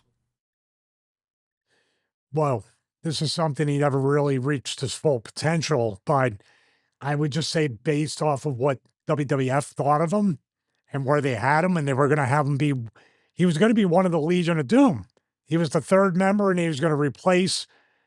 Was he going to replace Hawk officially, creatively? It was Hawk. I don't know if they were ever really going to fully replace him, but like they were doing the Hawk is inebriated one week and then he's sober the next, etc. And then he falls off the Titantron. You know that after the fall off the Titantron, they kind of just petered out the Legion of Doom. You know they brought the Legion of Doom back like once after WrestleMania 15. People always forget that. They brought the original Legion of Doom back for like a week. Then they were gone again. Then they turned up a few years later with Rob Van Dam and Kane, and Hawk did the whole kick out at 3.1 thing again and caused a load of issues, and that's why I didn't get rehired, I guess, is the story that goes. But yeah, Droz was for a few months the replacement Legion of Doom. He was pre-Heidenreich. I would probably, you could say he could be a C because he was in the spot he was in and they always had something for him. But I have to give him out of respect, at least a B, because time would have kind of made it because he was very, very green when he came into WWF. He came right from tracks and Dr. Tom and being trained. And even with the raw potential he had, you could see he was something special. So time would have kind of put him in a better position. So I'd probably put him in a B category because they did stuff with him, but he never got to the point to be severely underrated to raise that to another level or to be in the spot where he was going to settle into. Someone you wrestled a lot, S.A. Rios. S.A. Rios, you know what? A lot of the stuff S.A. Rios did was before his time, if you think about it, because he works a style back then that was strictly cruiserweight. But if you look at what WWE looks like today, AEW and everything, where would S.A. Rios be?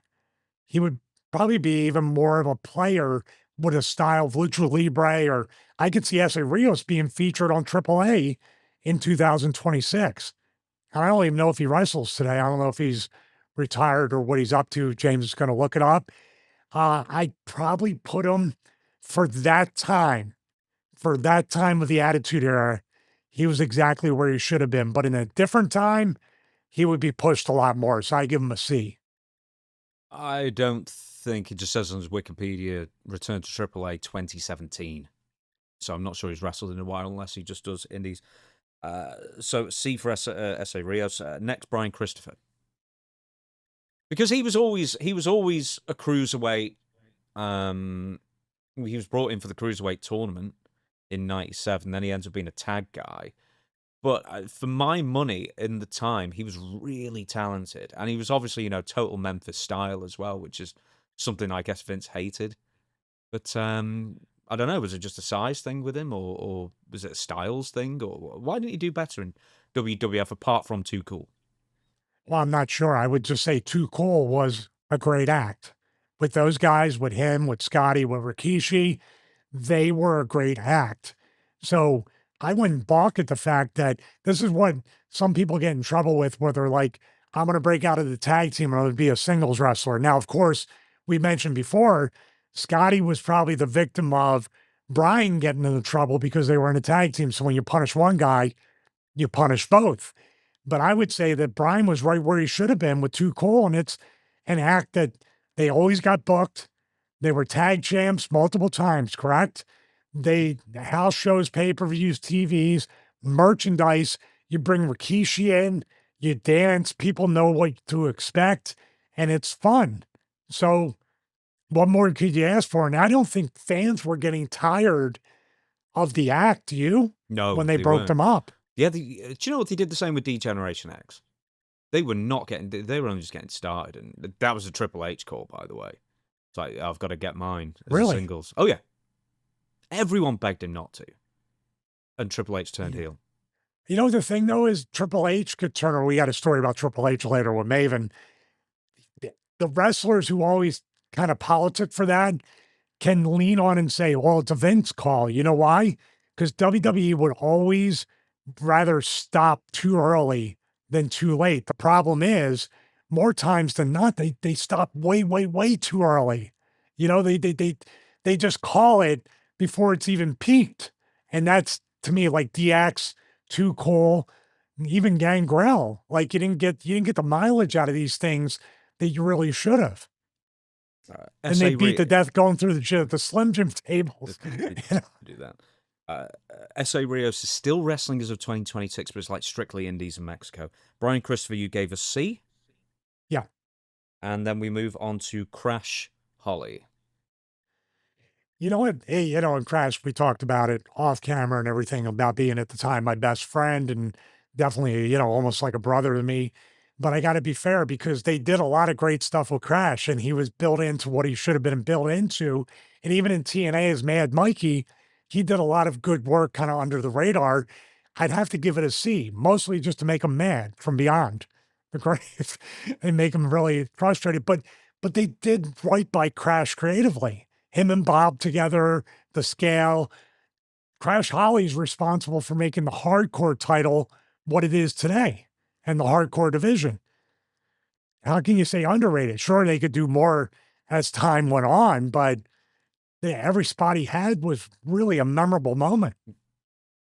The Beast down 7, which I guess he left before you arrived. But yeah, have you met Dan in the Indies? Never met him.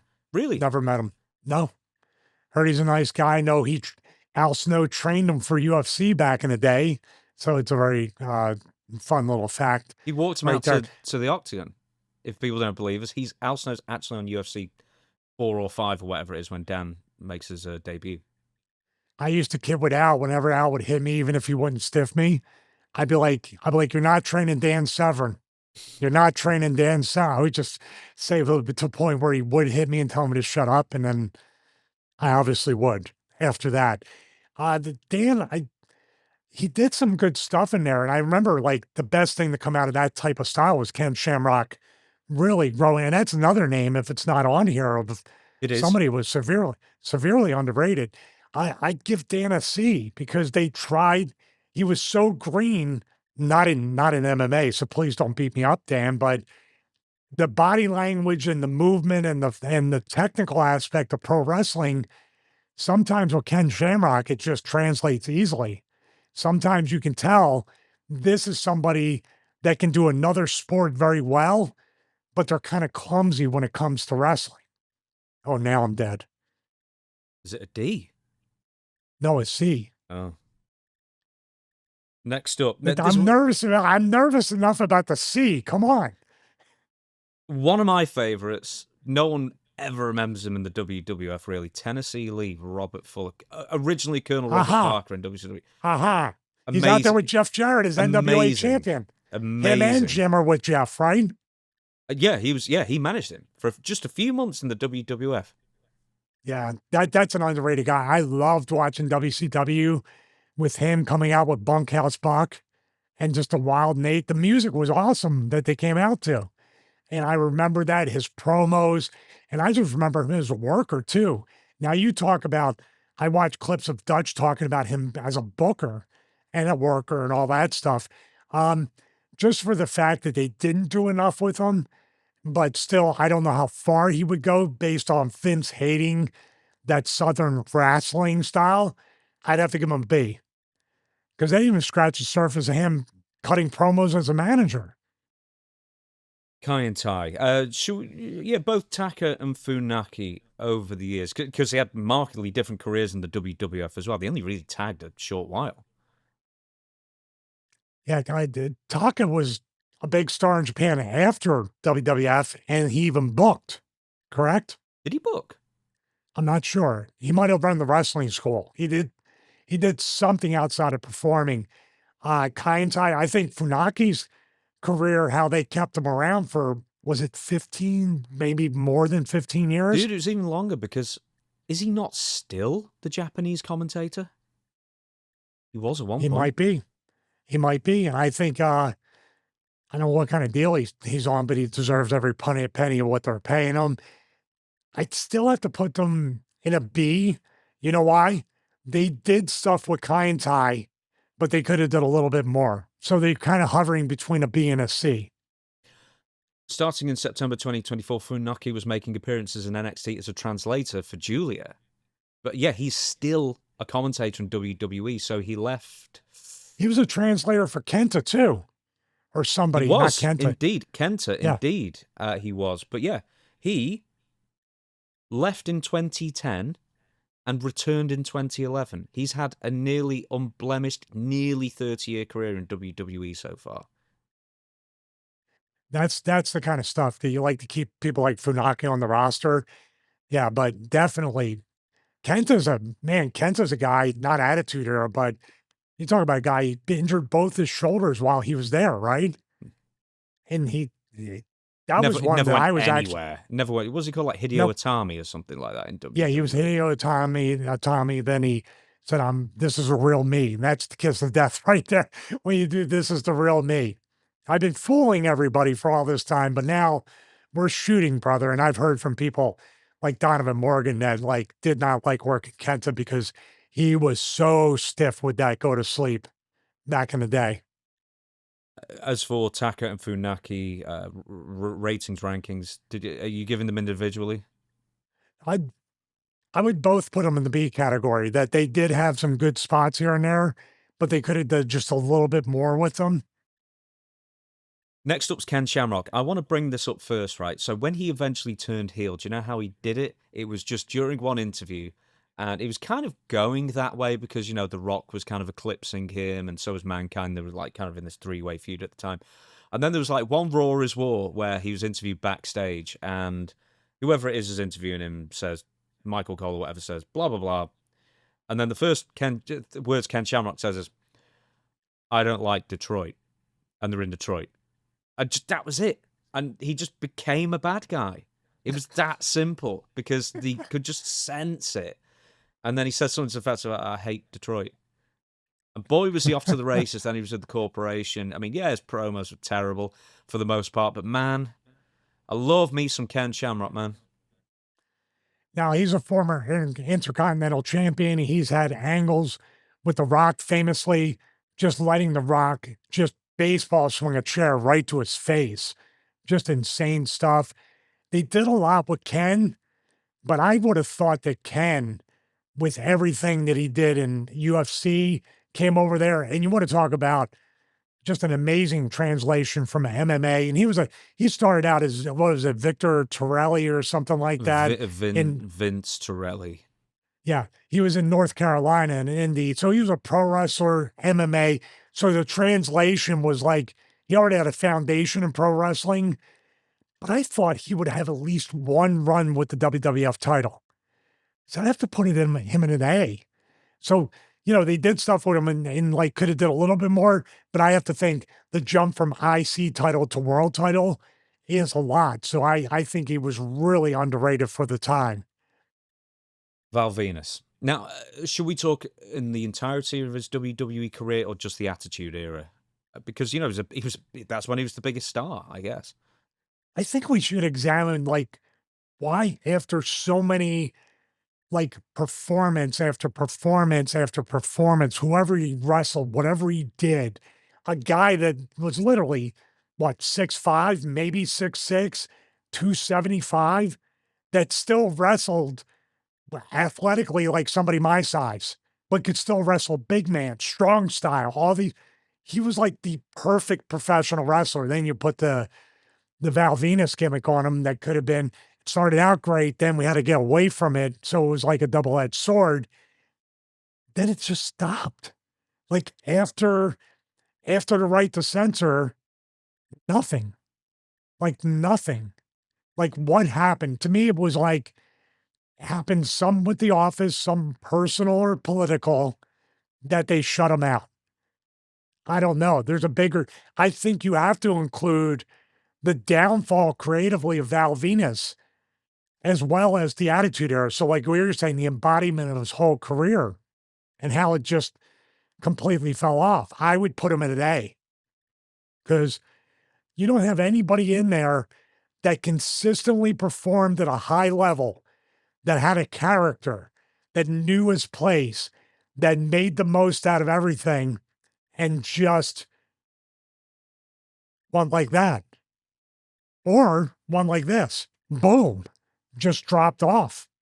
I mean, do you know any stories about why this might have happened?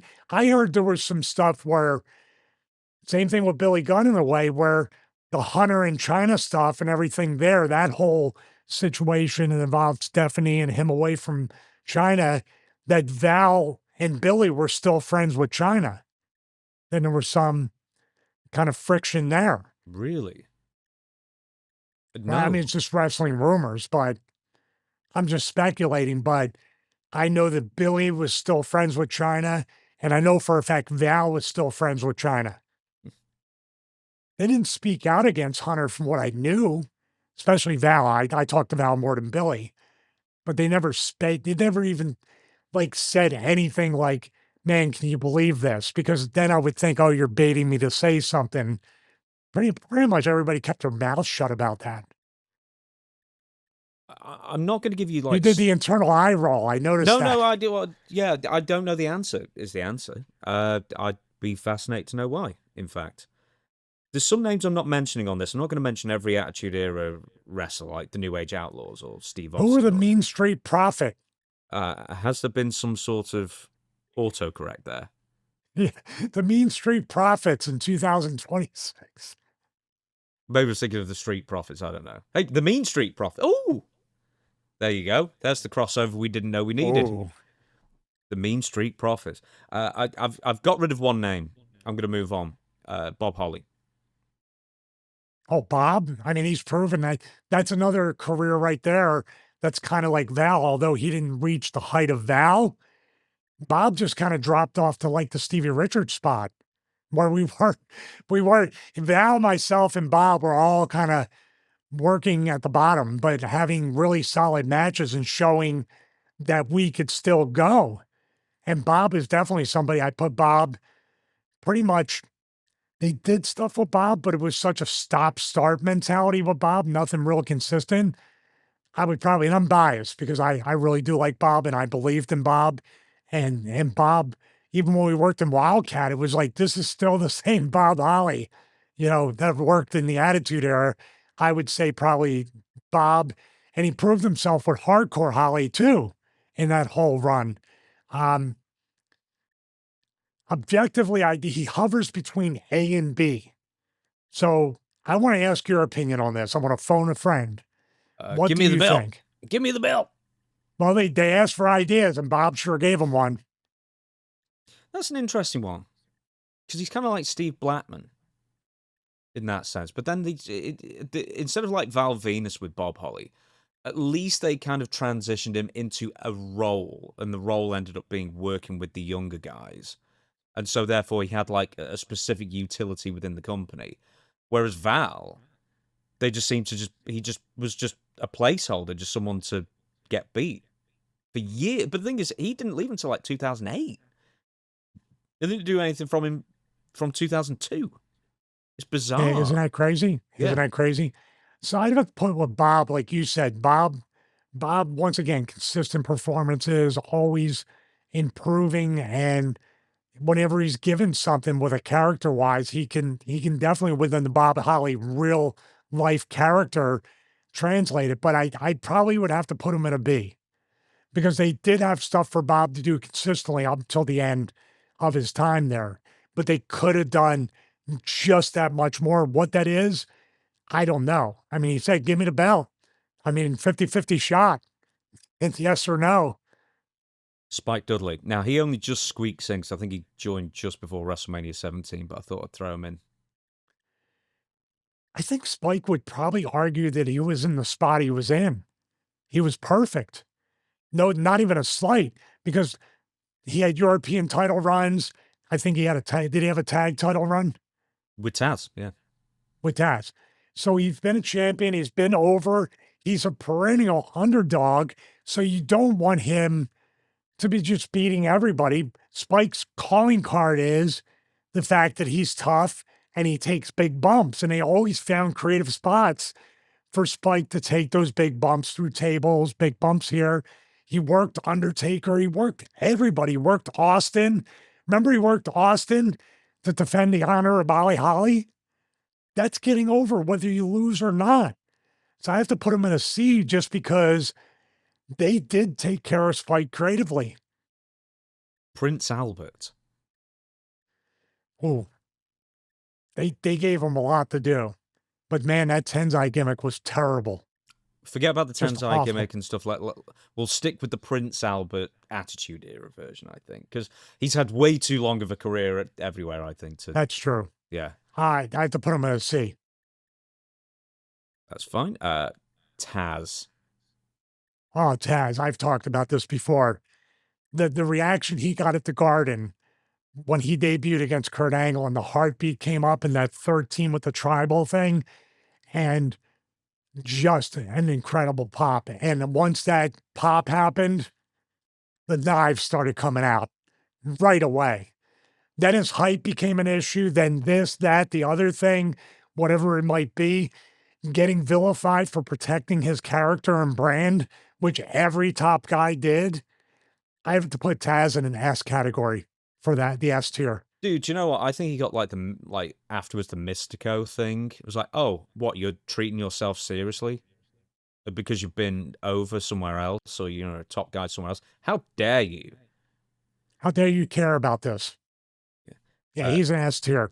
That's Taz, and for everybody that can argue about whatever, there was nobody more over than Taz in ECW at one point, had a very long stretch. And dare I say it, if they took care of him, he was instantly a threat to the same characters that always just say, somebody goes, man, what do you think? Don't have to say, you don't have to say no, but not saying yes works the same way. And Taz was a victim of that. Test. Same thing. Same thing. After the whole, Hunter stealing Stephanie and tricking her into marrying him at that Vegas thing. And that was it for Test. He was like a bigger Triple H, wasn't he, Test? Pretty much. Maybe that was the problem. Could have been a problem. But yeah, I would say I would put Test probably, you know what? Here's the thing, for different reasons. He was everything that WWF back then and WWE would make a world champion. As a matter of fact, he had the Diesel blueprint of just being there and doing little spots. And so I have to put him in an S tier because I think without the politics, they would have made Test champion somewhere down the line. The Mean Street Profits, as I've written. Well, there's three of them. There's Rodney, there was Pete Gas, there was Joey Abs. Yeah? Joey Abs. Yeah. See, they were right where they were supposed to be. Now, Pete Gas and Rodney got in better shape, and I worked Pete Gas in one of the WrestleMania fan access things, dramatically improved, but they were still the Mean Street Profits, as you would say.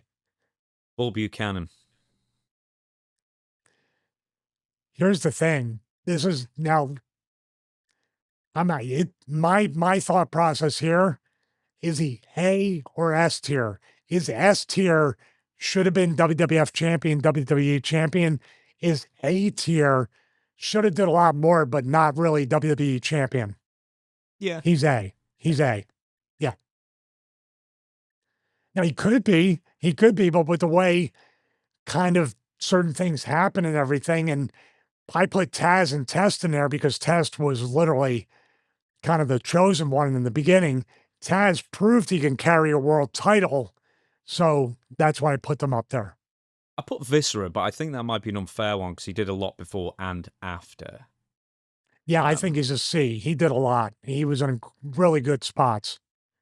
The next one, I mean, obviously he did the. I always forget he was Tex. I think he was Tex Slazenger. He was in WCW. He did the tag team with Henry Godwin with the Godwins. The Godwins wear a mask in WCW. Yeah. Yeah, and then also, but really, his own character, and he kind of just stopped wrestling pretty much during the Attitude Era, so I thought I would throw him in.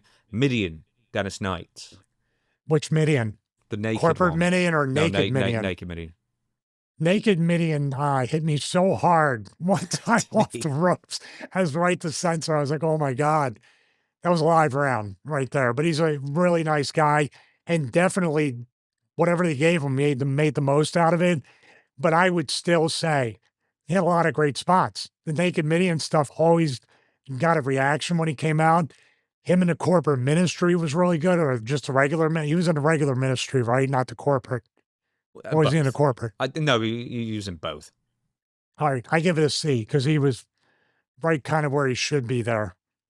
Headbangers. Because they kind of like almost immediately, okay, this is just from beginning of 97, so the Headbangers were just pretty much fresh on the scene. And then the Legion of Doom returned. And then for some reason, for a Legion of Doom return, someone booked like a 15-minute through with the Headbangers. I was like, why? Because no one wanted that. They came back right after the Headbangers finally won the titles, right? No, they came back beforehand. No, Headbangers, I remember getting this wrong once. I was really annoying myself. They won them at Ground Zero, lost them the next month to the Godwins. Bad Blood, that was the one with the Hell in a Cell in St. Louis with Shawn and Undertaker. Was that the one with Gordy under the mask as the executioner thing? No, that was a year before. And they fought outside and fell into the water? No, dude, that was December? What was that? Is that called It's Time? That was one of the In Your Houses. But that was 96, it wasn't in your house, I think. Yeah. Yeah. Man, but the Headbangers, they're still working, by the way. They're still doing stuff, I think. They're just about to retire. They're just about to hang up the skirts, I guess. But they also have a podcast, too, or Chaz. I know I saw Chaz with some clips, but I think they have a podcast now. So not a show, podcast for a show. And it's always competing. But man, those guys still look the same, and they're retiring, but they've been working this whole time. I think mostly in South Florida. They worked CCW and other places. But man, these are guys that back then were really fun to watch, really good. These are Smoky Mountain guys too from Cornette. They really got over. I would probably put them in B because they could have did more. They could have held on to the titles longer. They could have been in the company longer. And they were like a fun gimmick that if the merchandise machine got behind them, they could have sold a lot of merchandise. I love that original T-shirt as well that they had in late the 97. spiderweb one, yeah, with their heads. It was like the Munsters, right? It looked like. Yeah, it's really that could be like a Danhausen thing now, like a pastiche of that design. Actually, they should come back on TV for a cameo with Danhausen. That would be awesome. They're good dudes too. They deserve Legends contracts or anything that they could be offered. So Uh, so cancel your podcast before you end up like us right here. Aha. we'll do a few more. Sean Stasiak as Meat. That gimmick didn't do him any favors, but he was kind of where they wanted him to be. So I have to put it at a C. He did have potential, but there was nothing I think he could ever do to escape that. And then you had Planet Stasiak, and obviously before that was the whole Sean Stasiak right before WrestleMania 17, kind of giving some of the stuff away. Do you remember that? Mm-hmm. They were supposed to have a big to do in the ring, then they put him way up in the luxury box. They did do that. Who? Bill DeMott was so mad, madder than usual, because I I always was got going to him say, mad. Bill DeMott mad? I Sure know. not. He never answers my text anymore. I always used to send him. There was this guy, a local Orlando appliance commercial guy, and for a time he always had an eye patch, and he would be like, push the button," and Bill would hate when I would send the commercial to him or clips or pictures. So what do you think I would do? All the time until he said he would beat me up. And then I decided to test, and he said, "I mean it. I'm going to beat you up." And I go, "I live in Florida, so I better stop." But then I forgot because, haha, CT today. And I started sending him. He goes, "Do you remember? Do you have post concussion syndrome?" And I go, "Yes, Bill. Yes, I do. Now do you feel bad?" And he texts back and said, "Yes, I do feel bad." Then you send I him another lied. video. Then I sent him more. Yeah. Absolutely. This might be our first D of this list. Tiger Ali Singh. And I also sent him donut emojis too for a Oh, well. while there. I don't know. Tiger Ali Singh. Can I just say, yeah, you could cut like a decent interview, I guess, but boy, was he awful as a wrestler. He's the first D. He's the D. Eventually did leave the company much richer. He did do that. I mean, he was the million rupee man, basically. It was a complete rip-off of a character of Ted DiBiase, but then like with a Jerry Springer twist, which like, the thing is like, man, unless it was something really gross, boy, were those fans sat there silent. Well, the wrestling, they definitely were. But he was on for months on end doing these whole get someone from the crowd, get the woman swallowing the giant sausage kind of thing, or, paying whoever to do something for $500. It was. They gave him a lot of TV time. But do you know that they gave him, when they signed him, and this is like in, I might be right in They saying gave him a guarantee, right? A high guarantee. He's one of the first guarantee people, a high one. 96 they signed him. They only started putting him on TV in like late-ish 98 because he was that bad.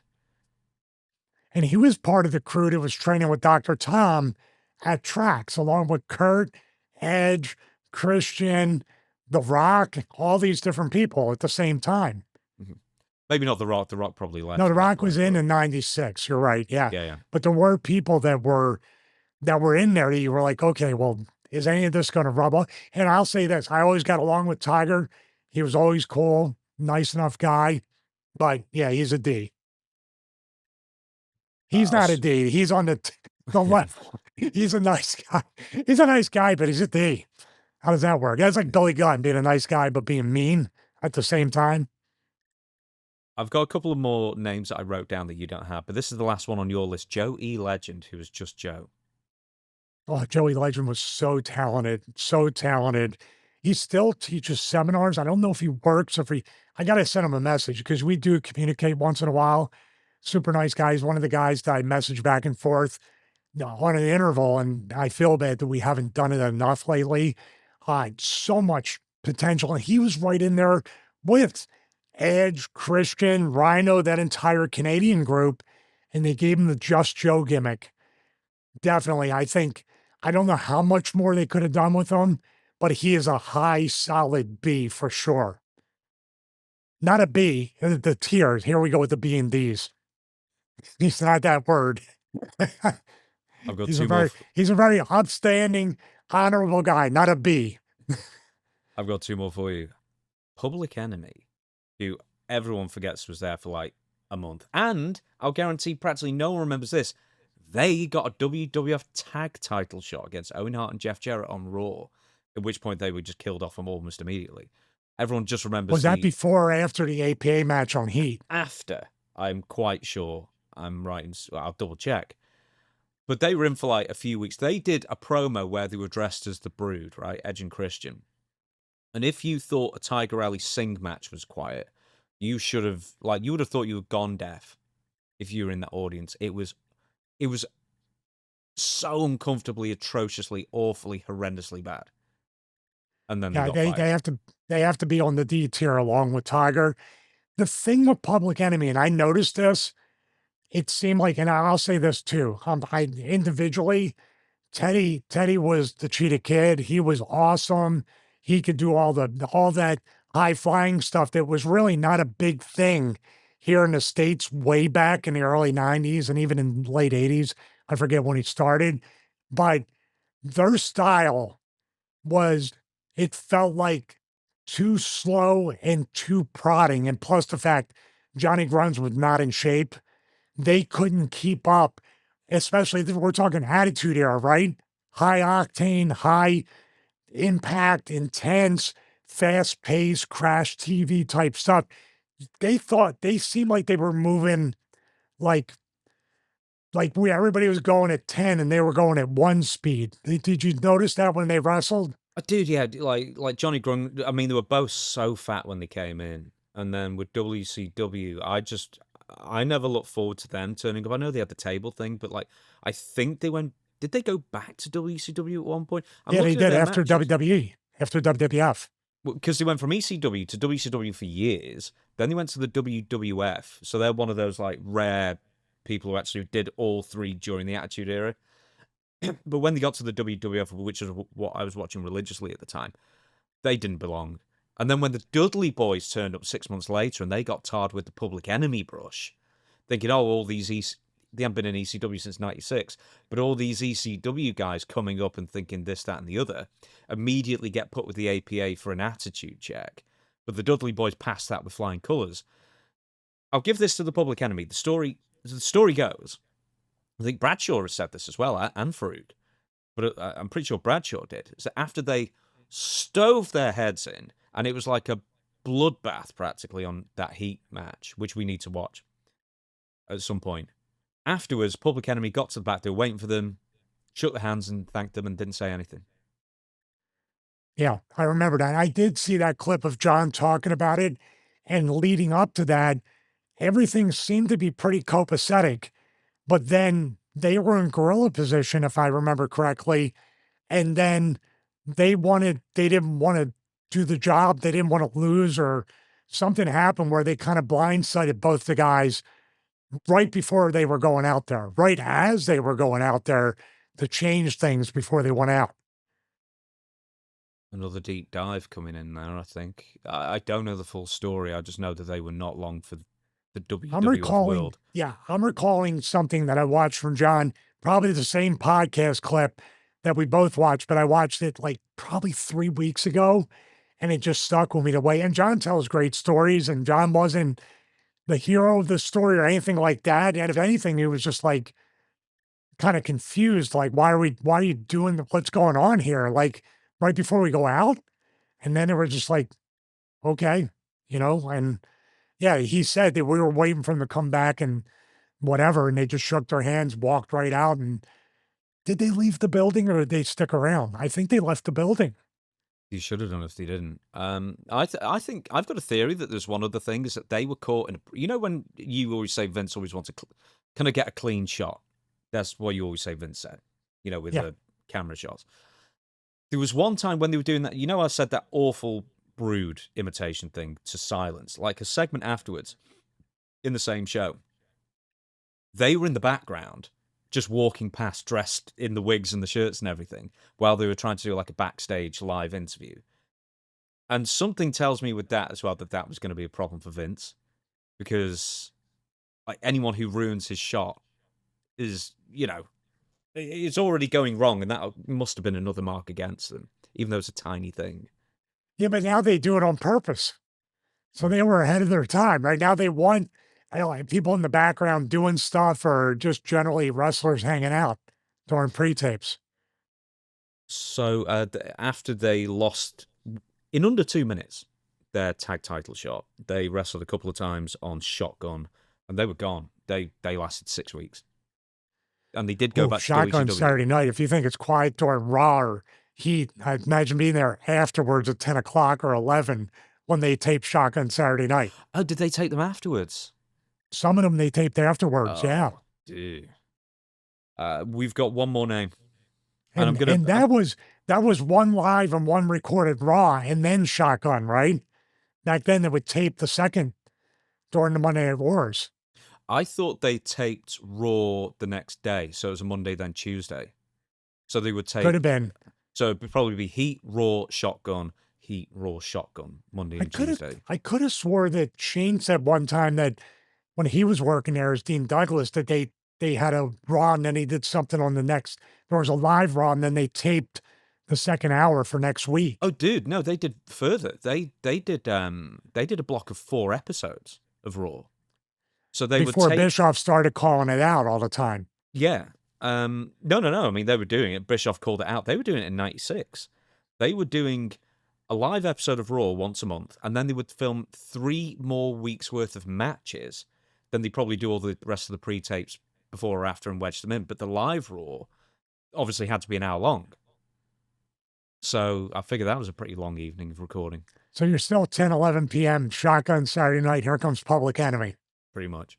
Which means you have to hang out for the whole day and night and basically be the last one out of the building. I'm just trying to look what else Public Enemy did. They went to XPW for a bit. I'm not sure they went back to ECW. I think maybe they did at one point for like a one-off, but I don't know. We've got one more name, and I'm going to preface this by I want it to be specifically the marvelous Mark Mero. You know, against Sable and with the boxing shorts. Because I really like the character. And after he lost to retirement, got to leave WWF. But it turned out to have been a shoot because his contract wasn't up for ages. And they were intending to bring Mark Mero back in '99. They just never did. But he was one of the other few guaranteed contracts, so he had to be paid out. He was the up first until one. The end. He was the first one. Yeah. And Sable was the second. It's tough to say with Mark because, yeah, that gimmick was awesome as a heel character, but how much further could he have went because he was always in the orbit. Like, I don't remember Marvelous Mark Mero moving past the whole stuff with Sable. Like, what could he have done? Because he was kind of in that spot. What would he, he could have won the Intercontinental title again, the European title. He could have won the tag titles with somebody. He could have did more. But in that gimmick, he was kind of in that spot. So I'd have to give him a C. He had a lot more potential, but maybe not with the gimmick. And yeah, the best thing that ever could have happened, I guess, to his family was Sable coming with him that day for the interview at Titan Towers because they hired her. But it was also the worst thing for his career because basically they featured her and he just peeled off into the distance. I didn't get anything with Tennessee Lee for it. I'm sorry. What do you say for Tennessee Lee for a? I said B because he could have done a little bit more, but I don't know what he would have done. More Jeff Jarrett, I guess. Okay, we've actually got 4 S's, would you believe? Perfect. 2 Cold Scorpio, Gangrel, Taz, and Test. How about that? Yeah, that about fits. I mean, respect to everybody. And we're talking about Tiger Ali Singh, Public Enemy being in that D category. We're just talking about the situation they were in, didn't belong. And you can do a Drew McIntyre and go away, get over, come back, or you can just be done. Right then, there was the ranking video, and one thing that Stevie said, hey, you didn't mention this fun fact in the middle here as well. And you're right. I was looking for photos for someone else. WWE.com Photos has a 20 most underrated WWE Attitude Era superstars, and Stevie was the very final entrant on it.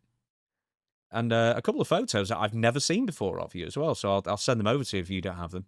Oh, I don't have them. Is it like the trading cards where they pick the worst photos of me punching Vito, but you can see me slapping my bicep and missing them by like this much? And the back of it says, somehow Stevie Richards survived WWE for almost 10 years. Great. Just gotta hit him. Get him. No, Get him. it's hero shots of you and right to center. Oh, they were probably just doing that because they were like, yeah, he doesn't like his hair short, so we're going to feature his hair short.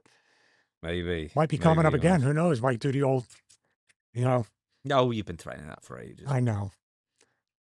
We are going to move on to the news, and we've got quite a few things to go through. And the first thing is Mick Foley wants to return to wrestling.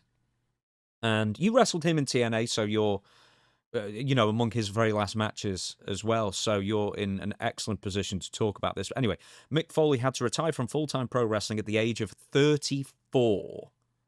He was that young? I thought he was much older. Everybody says the same thing. I can't believe he was 34. It was 2000. He retired from full-time wrestling. Oh my God. I thought he was in his, it makes sense. Just, I guess because of the punishment he put his body through since what, his teens? Good Lord, 34. And that was 26 years ago. Dude, yeah, 2000. And that was at the beginning of 2000. He retired full-time. Now, he would make numerous comebacks as far as like singles matches. I think probably the best of those would have been, because he was also doing, the ECW, WWE, ECW stuff in 2006 with Terry Funk. And some of that was really good. The Ric Flair I Quit match, SummerSlam. 2004, the Edge one, where they go through the flaming table. WrestleMania 22, yeah. Yeah, that was a great one. 2004, the WrestleMania 20 match was what it was.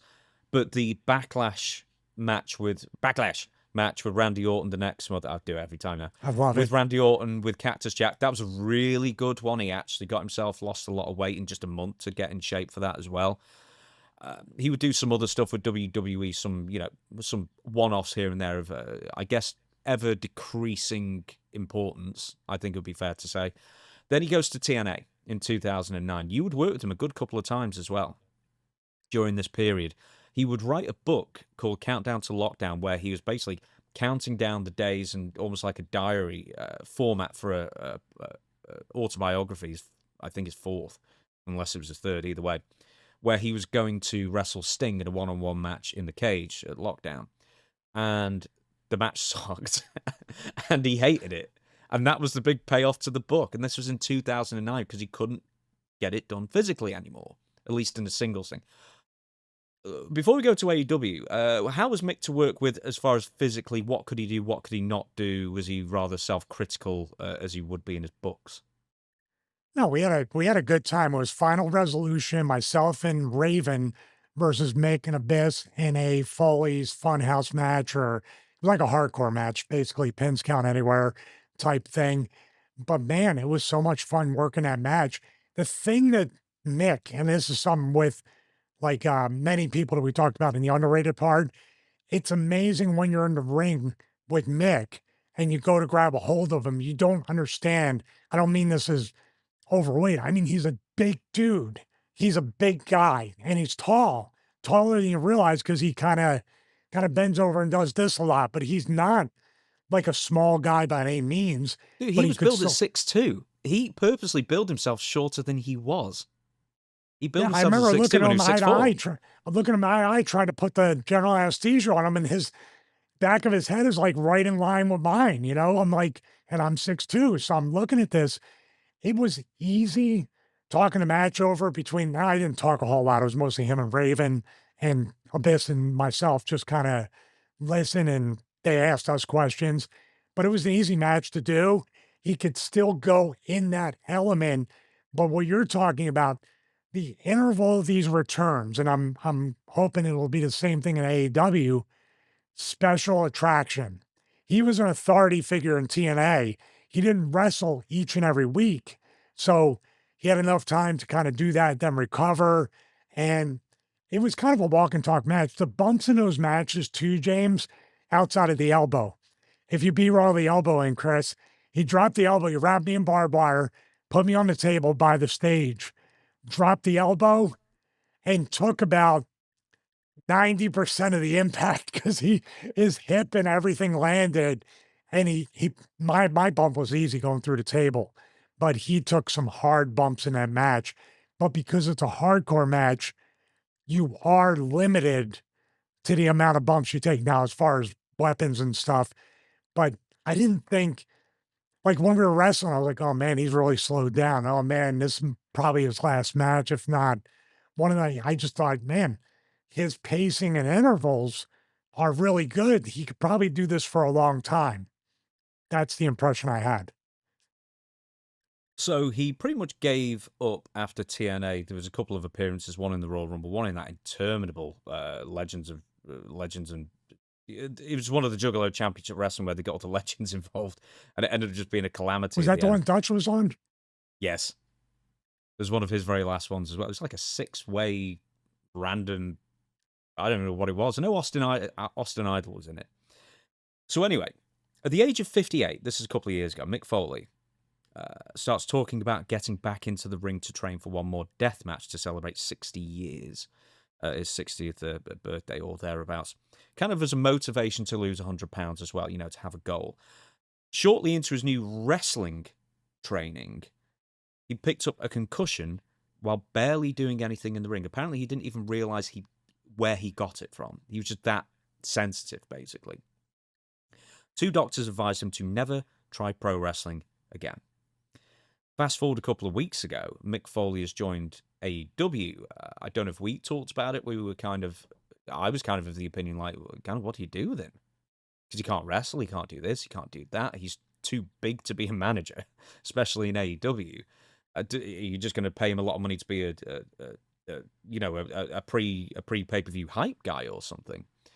But anyway, they ended up doing this MJF confrontation.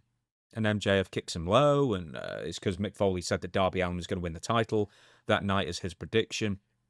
Anyway, all this apparently may well be leading to a match, and Tony Khan has said that if Mick Foley's up for it, then Tony Khan is up for it, and Mick has basically said that he'd really want to do a match, whether it's cinematic or whether it's whatever it might be. What has happened between 58 and 60 where he's decided he can do this again? Well, the thing that makes everybody wrestle in the first place. Ego and the desire to test yourself all the time. I've spoken multiple times throughout the 101 episodes about how sometimes it's like, it'd be cool, or I haven't done in a while. I think I still got it. It's a male thing. It's something in our DNA to always have to maybe have a fight to win, something to overcome, an obstacle. You always need to be testing yourself, and that doesn't really go away. Now, when it comes to me, especially with lower back, I'm going to take a lot of bumps in a match. Mick, I assume, is going to take big bumps, even if they're kind of minimized. And I know his back must be hurting. I've seen him try to get up and walk around years ago, and it looked like an issue. I'm sure you witnessed him trying to just get his body warmed up enough to go from one end of the room to the other. But it's up here, and it's in here. I have no doubt Mick has it up here. I have no doubt that Mick is thinking this through, but is he thinking it through objectively about what's the other side of this match going to look like? And more importantly, what's the other side of the match going to feel like? We're all one bad bump away from it being too many bumps, and none of us are going to truly be a 100% recovery, but you take that one bump too far to where now you can't walk. Now you can't get around.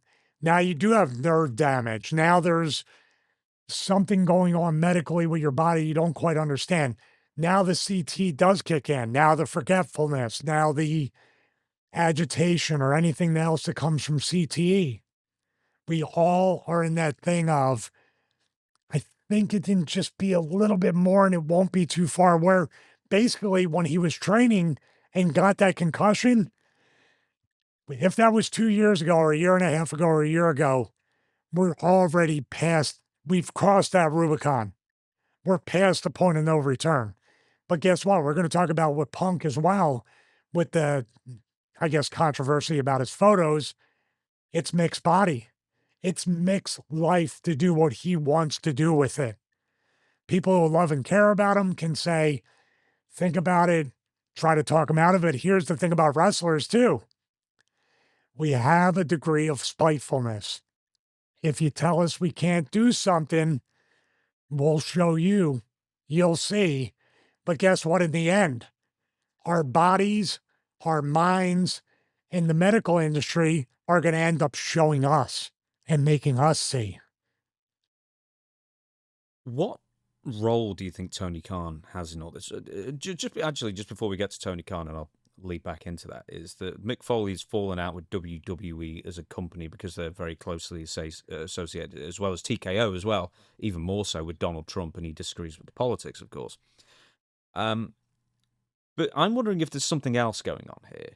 Is that Mick had wanted to do one more match, and WWE are obviously far more stringent than AEW are as far as who they will let wrestle. You know, you have to pass. If you've got a bad medical history, they won't even entertain it. It's like Nigel McGuinness.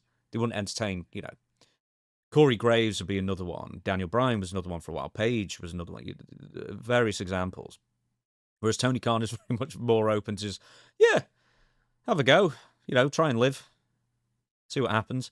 Kind of thing. Do you think that's almost a motivation for him to go to AEW? Because this has all come about publicly, at least, quite quickly.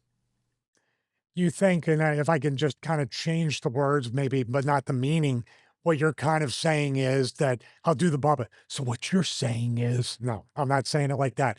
But kind of what you're inferring is, does Mick once again, and this is my belief, possibly, have a chip on his shoulder to show WWE that I could still go, and you made a mistake by not doing that, and I'm going to show you what you missed out on. That's the feeling I get. Besides the internal desire to just see what if, but also TKO, Vince, Donald Trump, Triple H, everybody that thinks, dude, you can't do it. You're not medically clear. You're not medically able. You're 60. You're going to be 60 or you are 60. Mick, you can't do this. That's all Mick heard in one way or another and said, like Savage did. Remember Savage with WWF? We're going to a newer generation, younger generation. Savage goes, I think I'll get a second opinion on that. I know he wasn't 60. I'm just saying. Dude, he was younger than me. He's younger than me now, and they were telling, buddy, you're too old. How crazy is that? Crazy? Like, yeah, it's like the same with Hulk Hogan. He was 38. I mean, he looked 50, but he was 38. He said, you washed up, buddy. I think the exact words they told him was, we have a youth movement now in WWF. I wouldn't say, in the way you kind of, people can interpret it, I know you didn't mean it that way. Tony Khan is not an uncaring person. It says, oh yeah, you can wrestle here. We don't care at all. I think he's an accommodating boss, an accommodating promoter. And obviously you see the value of Mick Foley bringing him into AEW. And if you can get a physical Mick Foley there is value in that. But yeah, we're so deep into the unknown, not just for Mick, but other people that may have the idea of a copycat comeback. No, get out of here. Get out of here. What are you doing? It's got a mind of its own. It's not happening. You still think about it. You know you do. I hate that part of myself. I really do. I hate my ego. For people to say how hard on myself, I still have an ego and I'm very proud. And I know in my mind, I can still go with just one match. Because what that second match, if it ever happens, which chances are it wouldn't, dude, my back spasmed this morning in the shower and it almost brought me down to the floor. Out of nowhere. To me, that keeps me honest. And I'll tell you why. Not the big moves or anything, but you know what it is. You probably get that way. Hey, let me reach over and get that. Wait, what happened to my back? Do you ever get those little stupid injuries or flare-ups? That's what I'm scared of. That when that happens, my biggest fear in that, number one, I'm 187 pounds. I don't look healthy. I don't look healthy in the wrestling sense. I don't look jacked. I would do myself in the business a total disservice getting into that, getting into a ring, performing. Not to mention, if somebody I'm building up with a storyline was, say, Tony Khan or Triple H or somebody said, one more match, even a Rumble appearance, I'll get to why that could be a problem in a minute. I could be ready to go. I can train. I can get no concussion that unfortunately Mick felt in training. I feel great. I'm in my diet, my workouts. I've been stretching. My back feels like it's just solid. I've been strengthening my lower back. I've been taking bumps in the ring. Then we're live, pal. The adrenaline's running. I take a big bump, even a little bump, and I'm just laying there. Maybe I'm not paralyzed. Maybe it's not permanent. But you know what I just did? I wasted the company's time, the company's investment, whatever they invested money wise into this match. And more importantly, most importantly, the guy I'm wrestling who put everything into this to have a match back and forth, and it's over just like that. You don't know. Or I can have a 20-minute match with whoever, come out of it feeling great. And guess what I'll say? Man, I think I can have a second one until until it's too late. Am I off base? It's football, basketball, baseball, even movies.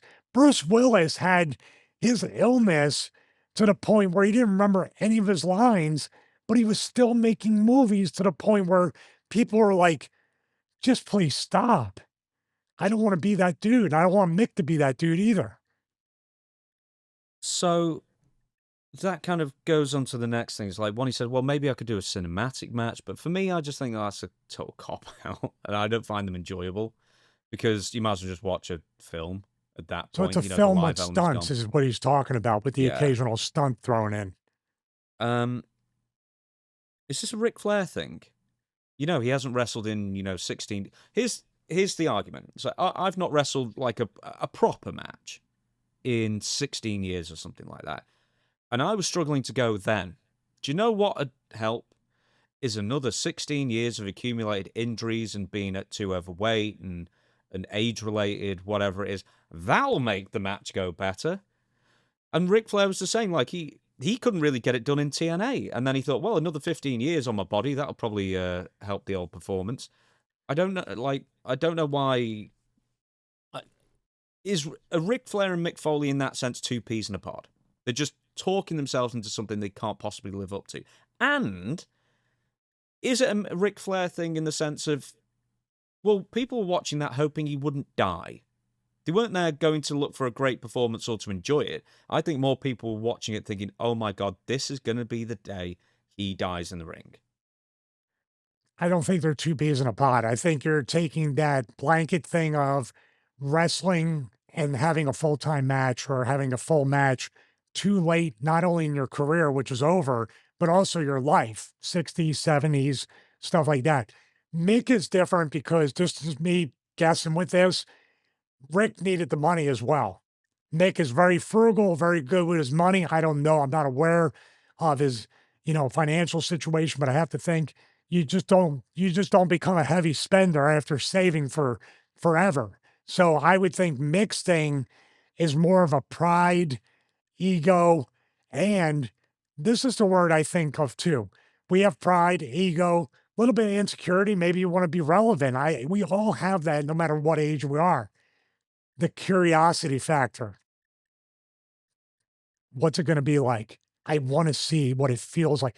For all we know, Mick could get in there, have the match, and it just doesn't feel the same. It doesn't feel the high, the excitement, because guess what? You're tempering that excitement and adrenaline. By the way, adrenaline on a 60-year-old heart, right? Maybe that's what happened to Flair. He had his heart attacks in the ring because the adrenaline and dehydration and all that stuff. But with Mick, that curiosity could be something that when you're in the ring, all the temperament of, can I still go? Am I too injured? Did I lose enough weight? Am I in good enough shape? Did I do enough cardio? You don't enjoy the moment because you're overthinking everything. You're nervous. You don't have reps on a house show. Training in a ring, dude, I can go to wrestling school, run the ropes, take a couple bumps, maybe never get up again. Or that wasn't so bad, man. My back's back in alignment. Then when the lights, the music, I took a Red Bull. I'm like going out there. Somebody's like And then the guy says, "Hey, keep up, old man." And I'm like, and he was joking, but I'm like, can I keep up? And that's the once you start to be fearful, mindful, and nervous, dude, that's when you get hurt. That's the worst. Would you counsel Mick Foley to absolutely not do this under any circumstances, or are there any circumstances where you think where you'd be kind of okay with Mick or someone similar in his position, his age, his injuries, where you'd say, I can kind of see that you might want to do it if it was, like a stampede kind of thing. There's like 14 people in the match and you only do two things, take no bumps. Nobody can talk Mick out of that except for two people, Mick himself and the actual doctors that are going to prevent him from being cleared to go into a professional wrestling ring. It's not my place. It's not your place. And it's not even Tony Khan's place to do that. Even though he works with Tony Khan, I think this is one of those things that the more people tell Mick, it's not a good idea. You shouldn't do it. You're going to get hurt. You're not really built for this anymore. It's only going to motivate him even more to do it. Does that make sense? Yeah, he did lose the £100 though. So at least, the motivation to do it. I disagree with you on one thing. It is Tony Khan's place to say you can't do it. He's the promoter, ultimately. It's his liability. But you know what? Tony Khan can just play the good cop to the bad cop of the medical professional that just says, I would, but I got to listen to them. Mm. That's where, so Tony can play a little bit like, man, yeah, I could totally override this, but I shouldn't. And there we are. Now, here's the thing. If they don't grant Mick a match, is Mick going to stay in AEW as the kickoff guy or as an authority figure or whatever they have non-physicality wise planned for him? Or is he going to be like, well, if I'm not going to get a match, I'm out of here? Maybe. Off he goes to MLW. The big retirement tour of trying to get matches. The thing Yeah, with basically. Mick too, here's the thing. You say a stampede match. I don't know. Creatively, my creative in a vacuum. Creatively. That's not the last match for Mick Foley. Just blend in and have a moment. And by the way, he's still taking a bump. It can only be one bump. But that could be the one that's too much. Oh, dude, you know what he wanted to do? He said he kept having dreams of him at the age of 60 doing the jump he always wanted to do, which was do an elbow off the top of an 18-wheeler at 60. That sounds like a stadium stampede match, doesn't it? It does, but then I kind of think, well, it's going to go one of two ways. One, you're going to do it and want it like raw, basically, and land on tables or whatever else, which would be a terrible idea. Or you're going to want to do it or be talked into doing it on a giant crash pad that everyone's going to see, and everyone's going to go, well, that was safe. Can I counter that, though? You think the crash pad is literally like going to save you from having and feeling any impact or laterally moving your spine as you drop the elbow? It's not. The crash pad will not hurt as much as concrete, but you're still going to feel you're dropping from an 18-wheeler. So what's that, about 20 feet up?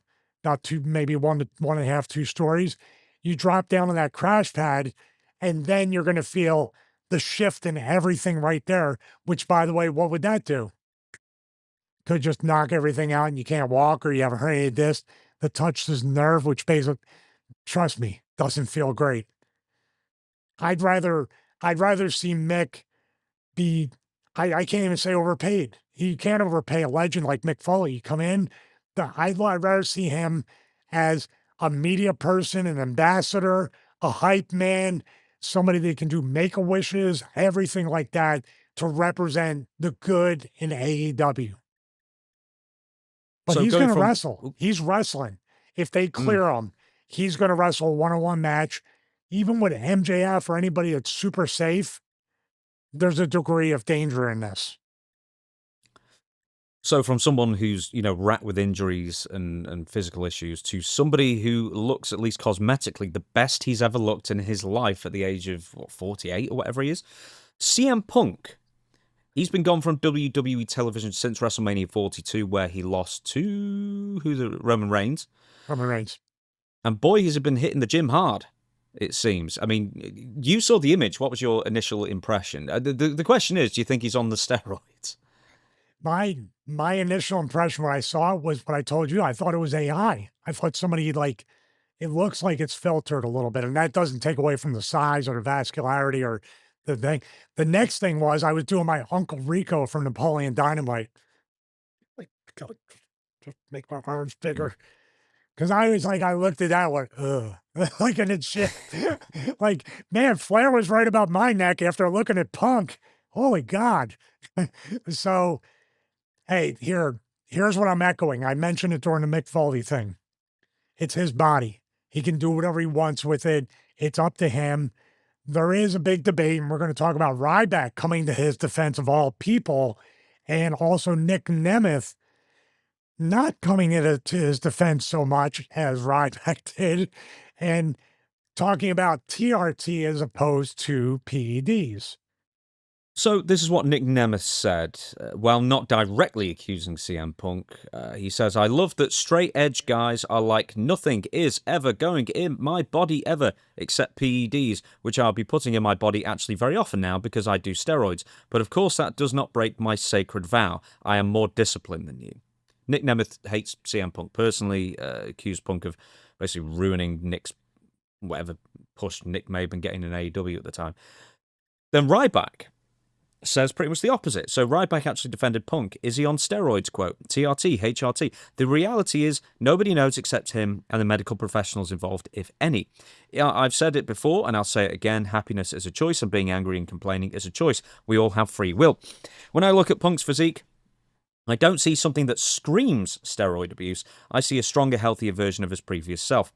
There are a lot of things that can create that result. Training heavier in low rep ranges can add thickness and density to muscles. Better nutrition, better recovery, better sleep, lower stress, eliminating seed oils, and simply being more consistent can all lead to significant improvements. Could TRT or HRT be involved? Sure, it's possible.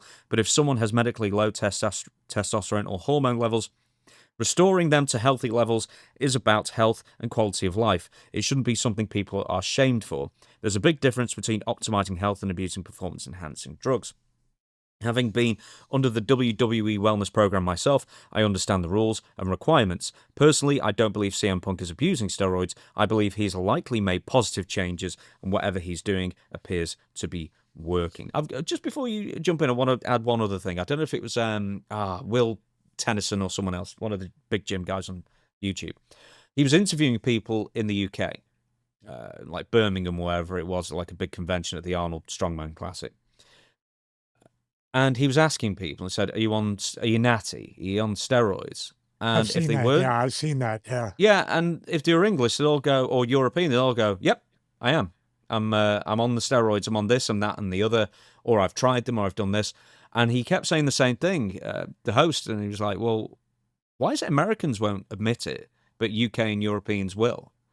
And there's just apparently less shame over here than there is in the US of being on PEDs in one way or another if you're not an elite level athlete competing, and it's illegal or, against the rules to do so. So what's the cultural difference and why?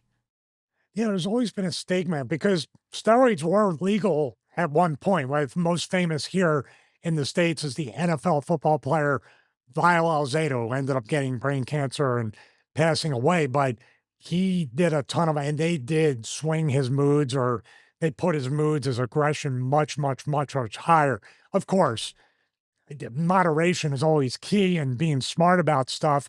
I have very little outside of the eye test and other things or things like that as far as steroids. Was I ever tempted during my wrestling career? Two things I was not tempted, or three. Number one, I wanted to save my money. I didn't want to spend it on it. Number two, I'm afraid of needles. Number three, most importantly, this is most important.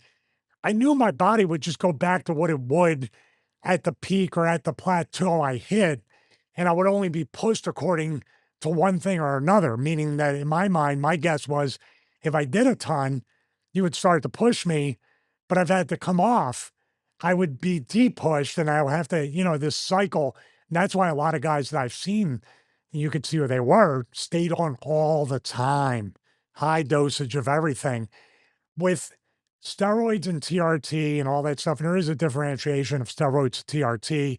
testosterone replacement therapy. I don't know about HRT. I've heard different things about that for weight loss, leaning out, different diets with that. I don't know anything about that. I know TRT is supposed to bring you God. I was going to say HGH as well, human growth hormone. I don't know Oh, what you prefer as far as steroids in there. that's the famous question and answer that always bothered me when reporters ask wrestlers or athletes, do you do steroids? No. They never follow up with, do you do growth hormone? Because they're two different, the testing is expensive. I don't know about now, but it was super expensive for growth hormone. So a lot of football players, wrestlers, and other people would do that and they would be honest. I don't do steroids. No lies detected, but also no follow-up question detected either. The thing with this, and yeah, there's always this thing with wrestling, and I understand competitive sports, football, basketball, baseball, and everything, you get a competitive edge. But movies and wrestling are truly aesthetic with that. It's such a minefield. But I err on the side of, like Ryback said, everybody has a choice. Live the life you want to live. But at the same time, why everybody denies it and downright gets insulted by it as well. I don't have to worry. Nobody's ever accused me of it. But yeah, they get really mad. And when you get that mad, what's your first thought? If you said to a wrestler, do you use steroids? And they're like, what are you talking about? How can you ask such a disrespectful question? You're like, he's on steroids. What do you think of the enhanced games when that was out recently? What was your opinion of it? Please, I didn't ask, I didn't hear that all the way. What was that? The enhanced games, it was on out recently, where they essentially said we are testing nobody for anything in these, various athletic endeavors, swimming, whatever else it was, and off you go, see if you break any records. The problem Wait, you're is, calling it, they call it the enhanced games? yeah, have you not heard of this? No, that's why I asked you to Oh repeat yeah, that. yeah. This happened like just a week or two ago. The only problem is that all the top level athletes are currently competing in places where they test you. So they weren't competing in the enhanced games.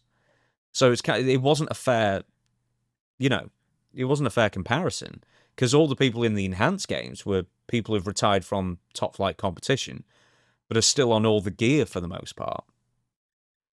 Is this like another step towards idiocracy where we are featuring these guys are gassed to the gills Sunday, Sunday, Sunday? Yes, that's exactly what it was. It was advertising that you could be on anything you wanted to be. So somebody's like, don't be a P word. Go to the enhanced games. Those sissies that get tested and stay within the rules. We have no rules. It wasn't bad. That was a movie trailer. But I mean, getting back to Punk, I mean, that's going to be the big thing. And obviously, Nick Nemeth, I give him credit for calling him right out for it and saying, you say you're straight edge, nothing goes in my body but this. And that's been actually some of the boys throughout the years have accused Punk of this, like as early as the new ECW, by the way. Maybe not bodybuilder, but Punk got himself in shape. Remember we talked to him and Dreamer No, and it's myself? even more than that because he actually turned up to OVW, best I remember, really purposely overweight because he said, I need to put on size. So he ended up to like 240 or something, kind of his gut spilling over his trunks. And then over time, he ended up kind of losing that weight and hitting the gym at the same time. So I never thought he was on steroids at that point. I just thought he was overweight when he turned up, or he was a shape that he thought would be more marketable for WWE. Like basically the thick 80s pro wrestler type look. Yeah. Well, that was when they were looking for people who were 6'2", 240. That might have been why he was looking for it. So, yeah, but I mean, everybody's going to say that anyway. If you get in shape, they never said it to me because when I got lean, I was just skinny. So it wasn't really like, dude, your traps are like SIDS. What are you doing? Maybe I can make a redemption arc with Ric Flair and he can say, you've really been doing some shrugs, kid. I'm really, really impressed with that. But this is going to be a tale as old as time. And obviously, throughout wrestling, only select people get tested really, really regularly. And it doesn't seem, just by my eye and by my calendar, between January and April, what are we getting? Or what are we not getting? Everybody gets in incredible shape. So Punk, that might be the only thing working for Punk. If he looked like that going into WrestleMania 42, I'd be like, oh my God.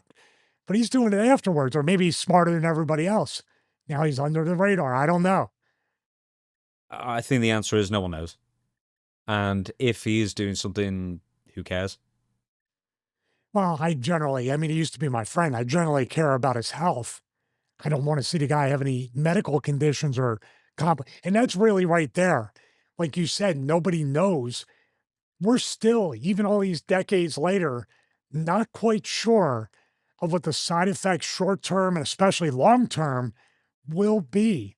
Will it be dialysis? Will it accelerate CT and dementia? Well, that's of moderate use, though. Like heavy use, we're pretty darn sure of a lot of Okay. a lot of the So downside. let's touch on this because there was a time where I was like, I should do TRT or something. I've been talking about recently before the spine infection. Now I'm afraid of getting sick or getting infected with anything. So, but there was a time where I was like, yeah, maybe because my testosterone was around 300. And I'm like, but I also knew once you start the synthetic stuff for TRT, guess what you can't stop doing? Synthetic TRT for the rest of your life. Now, here's where some doctors would say, I'm going to say doctors in comparison to anti-aging clinics. That was a big thing at one point as well. They were telling me before when I visited a doctor in my regular checkup, and I said, what should I do for TRT if I want to do it? I'm, 50 years old or whatever, and I want to, just stay healthy. I'm starting to feel more sore, tired. I'm getting injured while I train very light. What's going on? He was like, well, I think your natural testosterone level should be 600 and you're at like 320, 326, whatever it might be. Okay, I get that. How much better would I feel? So you feel a little better. You might avoid some injuries. But anti-aging clinics, when I did my research, said, oh, you can't be any less than 1100 on your testosterone. There you get into a little bit more of moderate use. Don't you agree? Mm-hmm. If you got to stay above 1,000 or 1,100, what dose are you taking with that? There's also the thing where people have done steroids or abused steroids at one point. Even wrestlers, especially wrestlers, I guess, in their career, then have naturally low testosterone. So then they're stuck on this for the rest of their life to not feel like crap as well. So yeah, it's almost like you've gone Their from the natural heroin. testosterone can never kick back in, no matter how much they try to do it. All right, let's move on. All right, okay, something you've got second-hand knowledge from, something you've got first-hand knowledge on. Maven, Triple H, bachelor parties. Okay, this is what Maven said. I'm going to give you the quote. Sure, Maven wouldn't mind if we use the clip. So, Chris, play the clip while I read this to Stevie. Aside from the fact that Maven's stealing your gimmick now of Triple H burial videos, he said this. I don't know during my time in WWE that I would have confirmed it years after my wrestling career had ended. For someone who was actually in those production meetings, someone who went to bat for me, every time my name was brought up, it was quickly squashed back down. And who was the one doing the squashing? None other than Triple H. If people thought, hey, here's a good idea, here's a good direction that we can send Maven on, here's something that we think he can find success doing, it would quickly be diminished. No, he's not ready, he's not there yet. He needs a little bit more time, a little bit more seasoning. I'm not saying Triple H was wrong, he wasn't. I did need more time, and I wasn't ready. But I also knew that there's been other people with the same skill level of me, and they did get that extra boost, that extra push. It's just hard to get that push when someone is constantly pulling you back, and that someone has the ear of Vince McMahon. Finding out after my WWE career had ended and what I initially thought was indeed true, it hurt and it bothered me for a while. And so that's why, if you ever see me taking what looks like pot shots at the man, that's probably my reasoning. That's definitely some of my reasoning behind it. I'm far from a perfect person, and sometimes it's hard knowing exactly where my abilities ended and where someone putting their thumb on the scale started. I in no way, shape or form blame Triple H for my career arc, but it just does hurt sometimes knowing that he was weighing in not on my behalf. Maven, friend of the show, Triple H, friend of the show, clashing on Maven's channel. And I did watch this video, and Maven, I have to say, handled with such grace, accountability, and also you can see he puts it on himself. He doesn't say Hunter was wrong, but there's a lot of politicking going on. There's a lot of subjective parts to this business. And like I said, I just said it earlier in this episode, you don't have to say yes. You don't have to say no. But if you don't say yes, that's every bit as good. He's not ready yet. Wait a little bit, whatever. And Maven spoke highly of him as opposed to the first meeting that Triple H famously on Tough Enough was like showing them the intensity of everything. And you could see how like they were taken back from that. And they should have been to really know that you're in the deep end of the pool. But then Triple H, I didn't know he bought him his first pair of wrestling boots. That's pretty cool. Nobody's ever done that for me, and I haven't done it for anybody. That's pretty cool right there. So I can see Maven saying, I have a mentor. I have somebody I can confide in, somebody that's going to bring me along.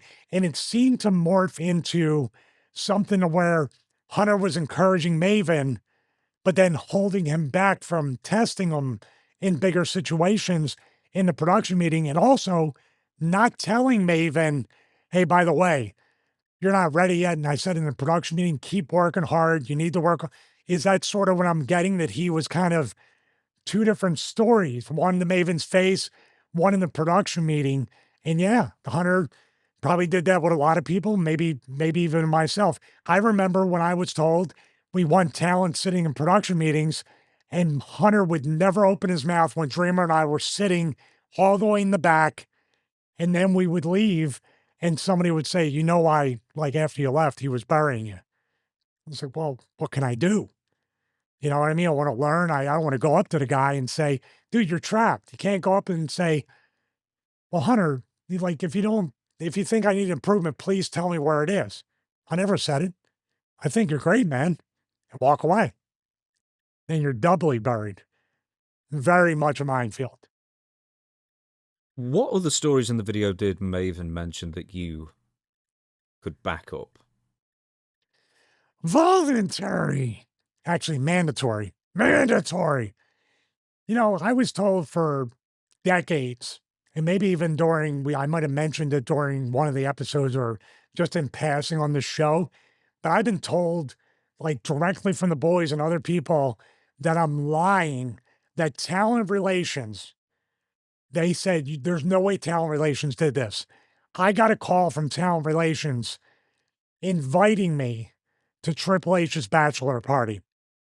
And I said, well, I don't really know the guy and we don't really get along. And I don't think he wants me there.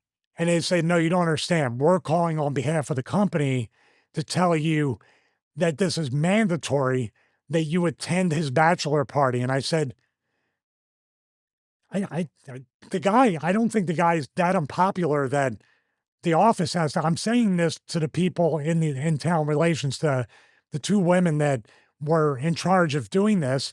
And I said, I think he has a lot of friends or people that would go to this on their own accord. And I go, you guys are forcing the talent to go to the bachelor party? Like, yeah, this comes straight from Vince and straight from WWE, that it's mandatory for you to attend the bachelor party. And I said, well, unfortunately, I'm going to have a family emergency that day and I can't go. I wasn't going to go. Dude, that wasn't even my thing, even my friends, to go to those types of things. That's not me. I mean, if it was like Glenn's bachelor party, oh, we're playing Xbox, we're playing Madden, we're having toy, we're drinking probably, but we're nerding out, we're geeking out. We're not going to strip clubs and all this other stuff. But why would I do that? And this was like full blown Triple H. Well, I'm not in power, but I'm with the boss's daughter and everything. I'm in production, full production meetings, all that stuff. So, okay, there's the last bit that you've left out as well, that Triple H wasn't even there practically. No, I wasn't at the bachelor party. I didn't go. No, but I thought the story was that Triple H turned up like 20 minutes at the end. I heard he didn't show up for most of it. I didn't want to speak on that, but people that were there is like, he was fashionably late for his own bachelor party. Is this a Rene Dupree or someone who would back that up as well? Yes, I think Renee would back that up. Do you know? But the fact that Maven said it when I never talked about it here because everybody always said, you're lying, you're making that up. There's no way the office would make somebody or the talent go to the guy who's married or with the boss's daughter or about to marry her, that he's going to like have the office call. And I don't think Hunter had the office call, but I think the office knew they needed the call. It's quite interesting how, yeah, I mean, are you that insecure that you have to drag a load of people and to a strip club, whether they want to be there or not? The mass By the majority, way, I why would suspect, you? wouldn't be. But if you're one of those dudes that are gonna like act out and act like it's a bachelor party at a strip club and get really drunk and maybe other things and interact with the girls, the the guy who's basically inheriting the company soon is sitting right there watching it, or someone's going to tell him what you did. You don't think you're going to get stooged off? Hmm. What did you do for yours before you got married? Assuming you did anything. You probably I didn't played do Madden. anything. We had a weekend Too before bad. the wedding together. Fair enough. I went to the casino. I think, you know what I think we did? I think we went and we bought some like those tube treats for the cats and fed them and watched. God. I thought you were going to be saying like, yeah, I played Madden, but Well, the here's the thing. 2005 one. My life my life that existed before that, the day before and the day after, was the life I wanted. Hmm. It's not like one last whatever. Oh God, yeah, no, I'm the same. I still do the same. I think I went go-karting and then we played darts all afternoon and then we went to the casino and we did something else in Manchester. And it was great. Now my And question is, who called your friends to tell them it was mandatory to do well, those things? do you know what? And I kind of realized at the time is that I invited 20 people. I was like, do you know what? That's enough. And I stopped. Like, I've got 20. That's great. Most people will be lucky to get 20 people like to turn up. And like my wife had like 35 turn up to a hen do, as we call it here, bachelorette parties. I'm sure you call it over there as Mhm. well. And we were just like, wow, we're lucky. And we had a great. We individually both had a great time. But like I hers have was just as boring as mine. I have no doubt. By the way, if Triple H was like the bachelor party is at the like Gold Shim, I'm going. I'm going. But No, that's the thing too. Like people would have showed up whether they were friends, whether they truly meant it, or they wanted to be politically favored for showing up. I think people would have went. But man, it was such a bad look to have the office call or the office to call. Oh, how embarrassing if he didn't like want that and they did that. Man, you put that dude in a really rough spot. it's funny how he may not have seen the optics of just how much more hated he could be at that time, I guess. I want to ask you this, like with Maven bringing out that video, obviously you've done a few videos on this channel as well, you know, Triple H's Ego series. It's turned out to be pretty much occasionally. With all the interviews, all the complaining you've heard of, what kind of percentage do you ascribe to sour grapes and what percentage do you ascribe to, yeah, they kind of had proof or we heard from or, yeah, he really had a problem with so-and-so? Is it possible for you to come up with a percentage there? Not a percentage, but it is on a one-to-one basis that everybody had a different experience. Now, the guys like Maven and myself, and maybe Renee and other people had about the same experience because he viewed us kind of in a group as like you're just this level and that's it. But I can't say I know him and Rock don't like each other. They didn't back then, and they don't seem to right now. So that's very interesting that we'll be keeping our eye on. But dude, with that being said, like I have to say how much I admire Maven and I strive to be more like that, to be so to have so much perspective when he talks about this stuff. And I read some of the comments, obviously, every one or two, bitter this, bitter that, or whatever. That was anything but bitter. You know, he really was very measured with everything. And he did say that Hunter was right about some of the stuff. The thing that I don't like is when someone's right and they are taking an active role, at least to your face, that they're mentoring you and they buy your first pair of boots. You have a certain responsibility to be uniform across the board, whether you're in a production meeting without Maven and to his face. He could literally come out of the meeting and say, Maven, I was in the meeting. You're going to hear this is what I said. And this is why I said it. Wouldn't that go a long way And nothing's a secret in there. It all gets out. It all gets out. Why did WWE release Maven? You know, I think you'd have to ask him, but I think he did address it on the channel. And if I can remember correctly, it had to do with not taking the craft serious enough and not improving and not. I think I'm using different words. I'm paraphrasing, but Maven has a video on his channel where he talks about why he was released and what happened and how he got to a point, I think, where he plateaued or regressed and wasn't really performing well, and that's why they ended up releasing him.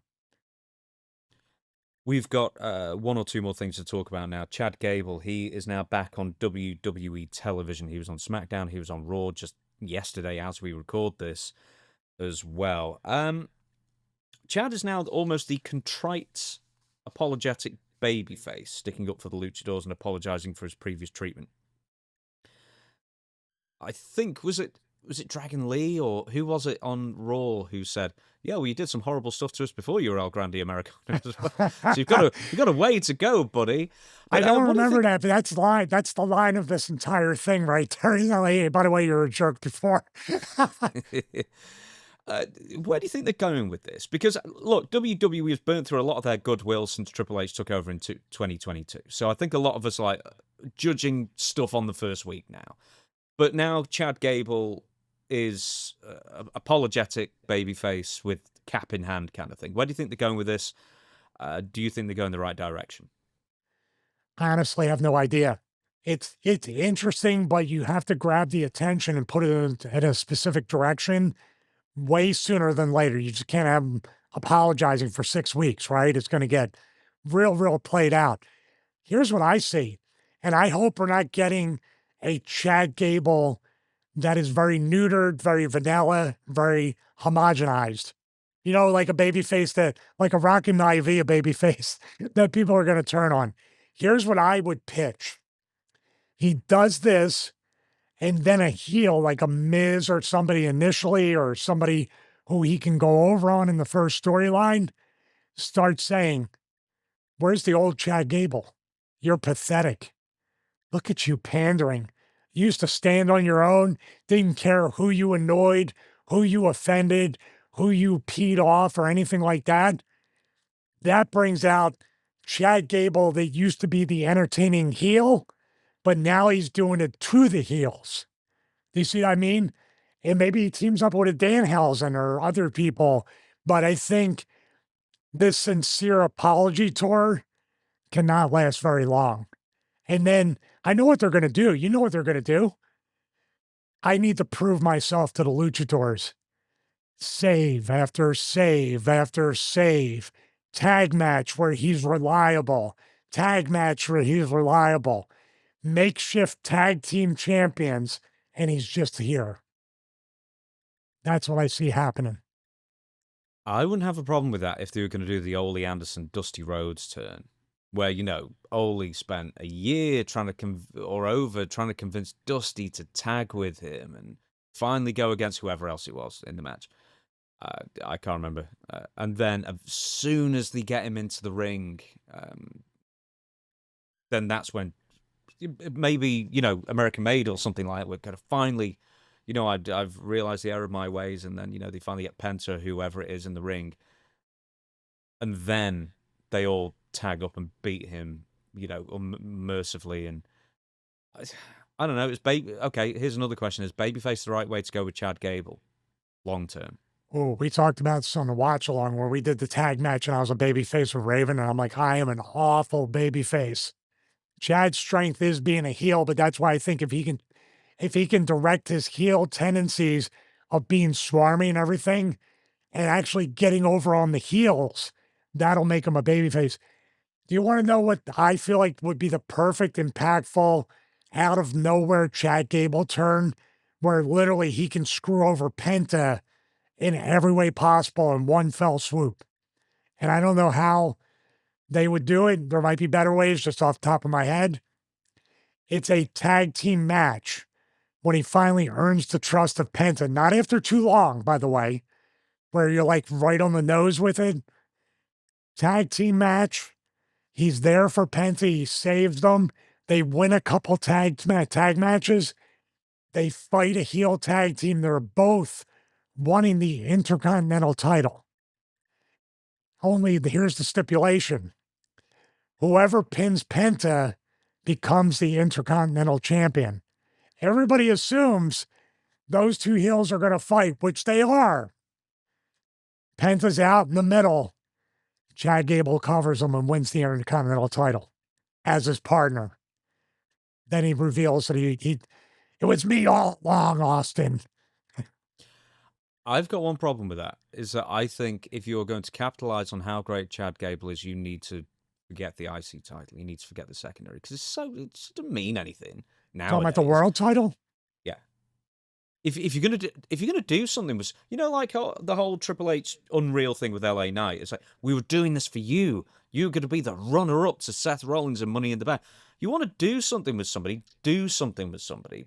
Get off the pot. You don't have to win the world title, but make it so you're a viable contender. Beat LA Knight, beat Seth Rollins clean, or if you're a bad guy, do it underhanded but look dominant enough.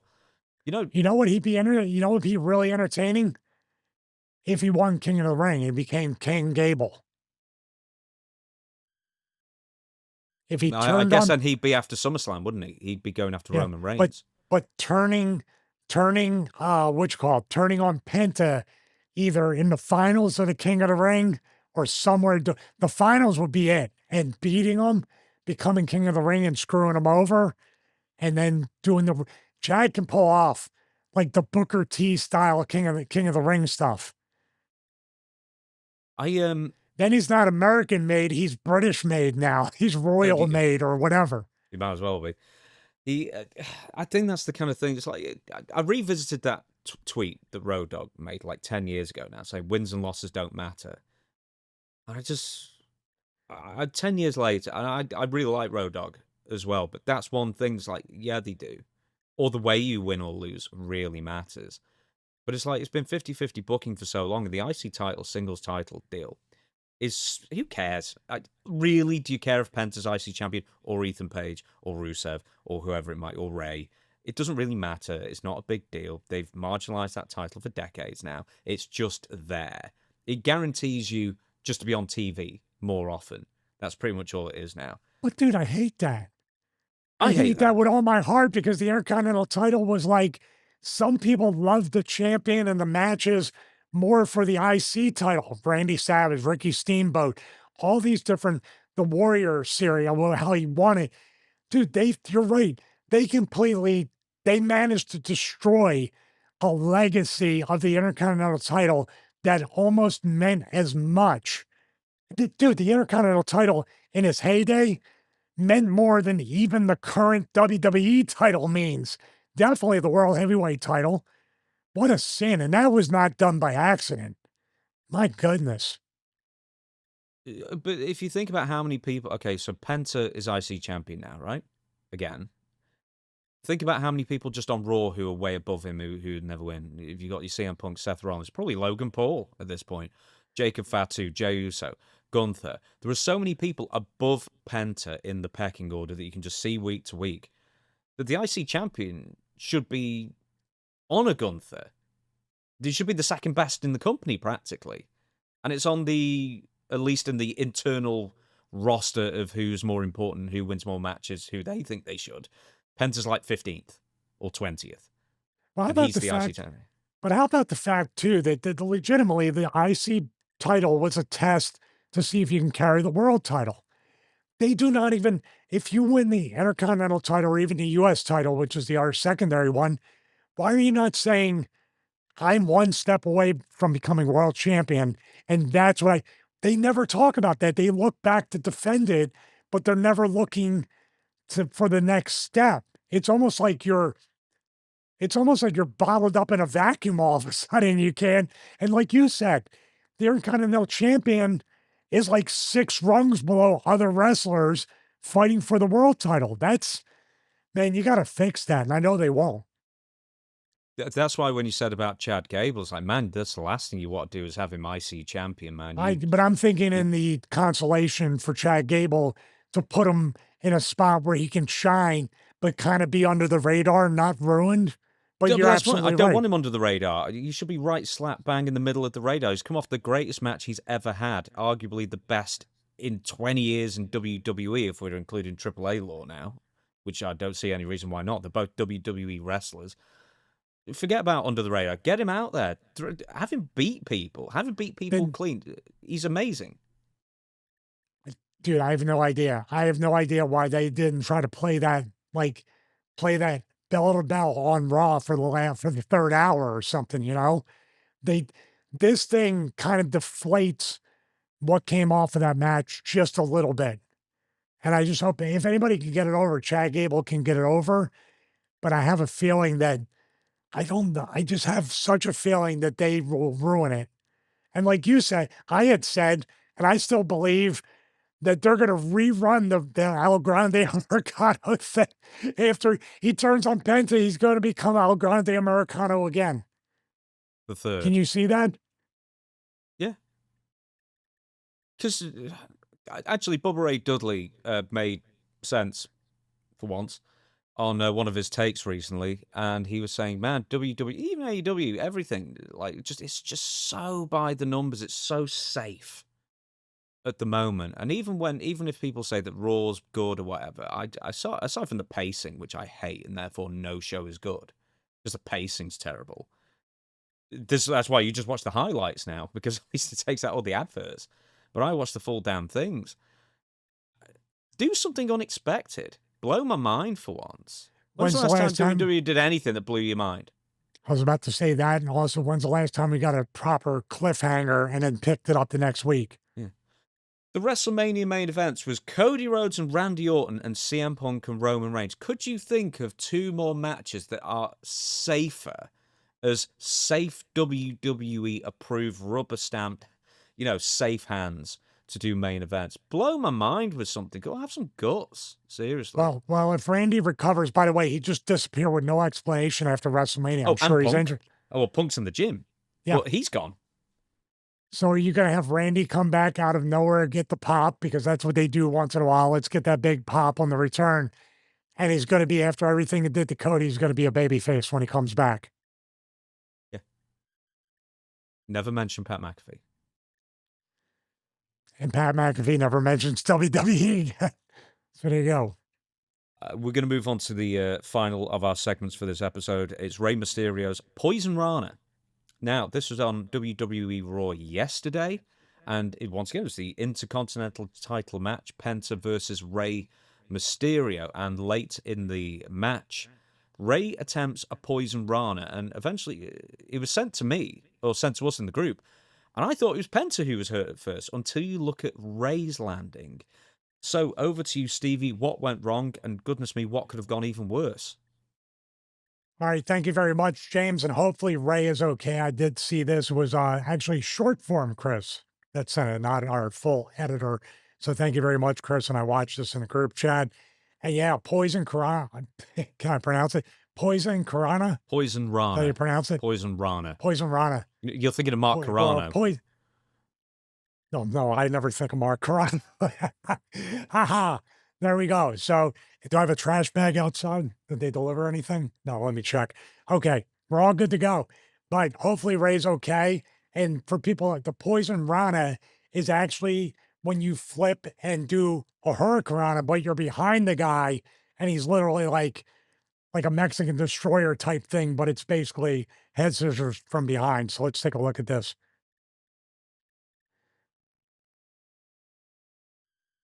Ooh.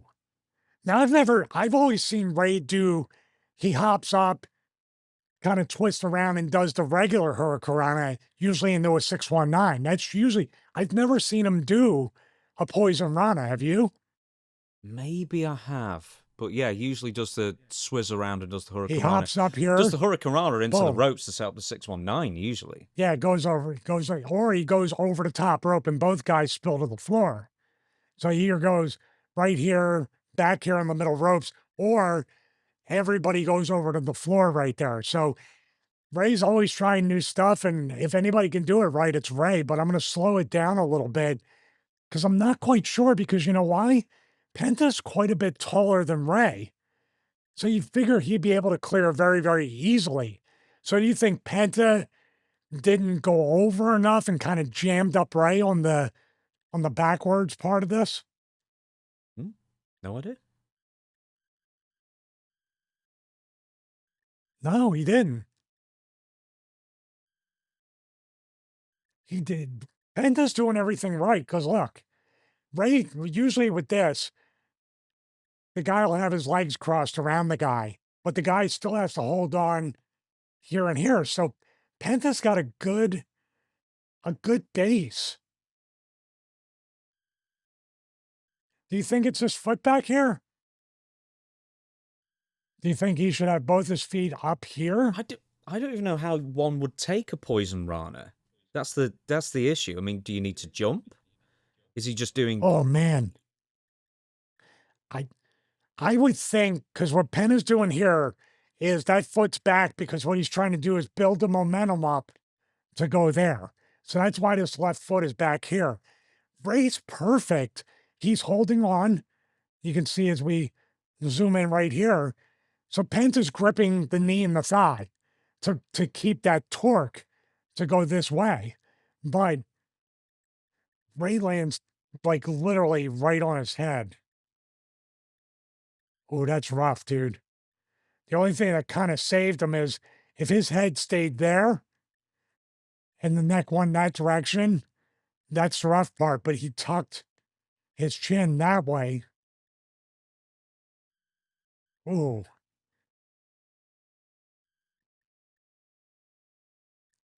And he's jammed up.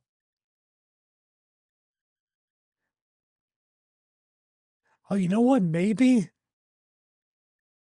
Listen, I'm not an expert at all, but do you see the head hits the same exact time as his hands? Should his hands be like right here? You know what I mean? If because then his head would clear here first and your hands come down. Do you think that Ray didn't what God, man, it's just how do you get your back in that direction curve this much? He would have to literally hyperextend his back for the head to be in this position, the hands, and to be cleared to do that. Do you see what I mean? There's no mistake here. It's just a rough landing. I don't know how anybody could have did anything different. I've got theory. Wow, he got right up. He's like, I'm getting right up before I know my neck's hurt. I'm getting right Well, up. the thing is, actually, Penta is the one who looks hurt from that because he gives Ray like a good few seconds grace to do whatever he has to do with him. I think Penta's just acting out on his feet to set up. Ray's holding on to him. That's where I'm like, is Ray a little knocked loose? Because look, when you take a move like that, I think he was stumbling around to take the boots in the back and go to the 619 because that's what ended up happening. You see, I think he's just there. Now, normal on the first watch, I was like, Penta's jammed up and hurt. But when I watched in slow motion, Penta's completely fine. Look, his head never touched. And then just 619. Man, Ray dodged the bullet, man. The only thing that saved him, I think, is tucking his chin. Probably those neck bridges too. He didn't have a little pinky neck like me, so that saved him as well. I've got a theory. With Penta, it almost looks like he's not sort of jumping backwards enough on the flip like he would do for, I don't know, maybe, Mexican Destroyer. He's kind of almost flipping in place, almost like you would do with like a standing shooting star. You know what I mean? And he's relying on Ray to try and drag him over with the Hurricane Rana. This here looks like, now that we're looking at close, I just think it's one of those things where maybe because his body position is too much over here, and you're saying he almost is taking a back bump on top of Ray's butt, and then the flip happens. Mm. Is that kind of what you're saying? Like, he's already, like, literally right on Ray's butt where Ray can't bring it over. But look at this. Ray's head should be cleared, and his hands should be ahead of him. It's just, It's just one of those logistically accidental things that happen. It's a dangerous move. It's kind of why I'm saying maybe Ray's in that position there, because if Penta, instead of essentially jumping upwards, if he was jumping backwards at that point, then Ray would have more room to clear his head. But he is jumping. He's just giving himself that staggered core stance, and he's throwing that right leg up. Do you Yeah, but notice that's that? exactly the point. It's almost like he's throwing his leg up, but he's kind of landing in place. Like if Ray wasn't with him, he'd almost like do a backflip and then land in the same place. Where I guess what I'm saying is, with that move, the idea would be if you're jumping backwards to give Ray that extra momentum to turn. So what you're saying is, I'll be like, Bob. So what you're saying is, no, I'm not going to do that to you again. I feel like what Penta was doing was trying to do like swing the leg to get more momentum for a backflip.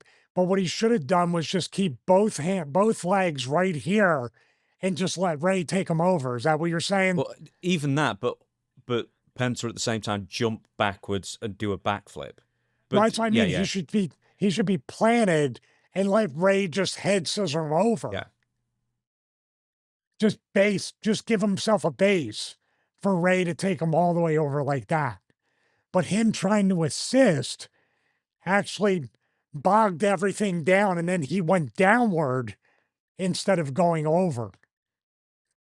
Yeah, so I think essentially he was too concentrating on the flip and not too concentrating on the height and the trajectory of the jump.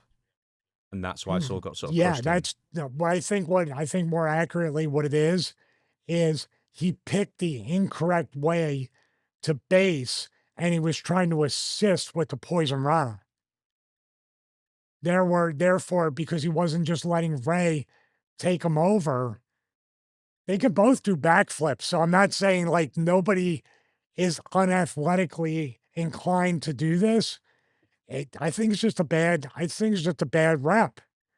That's all. They just an off night of doing it, and thank God, I hope Ray's okay, right? He's not injured. Well, we don't know that at this Because when point. you do get injured, you do get right up on your feet and go, I'm okay. Let's do the 619 spot. I'm just checking. Absolutely nothing to say anything about an update at this point. We don't know. Well, thank God for both of them, because that could have really, really went wrong. And Ray's like literally somebody who gets injured very often at this age and this stage of his career. So thank God it's not another injury for him. We're going to end the show now. Everybody, thank you so much for watching. I'm going to throw it over to Stevie Richards in a second. All there remains to say that there's going to be a new episode out every single Thursday going forward, of course. New clips out on the YouTube channel every single day. The audio version of the podcast, the show, it's the podcast version of the show, for goodness sake, on all podcast platforms as well. Over to Top Guy Stevie Richards to take us out. I'm going to make this short and sweet because last week I didn't have the opportunity to give credit to John Worthy because you're listening to his song along with the Patreon list. Thank you so much to our Patreon supporters. Patreon.com/Stevie Richards.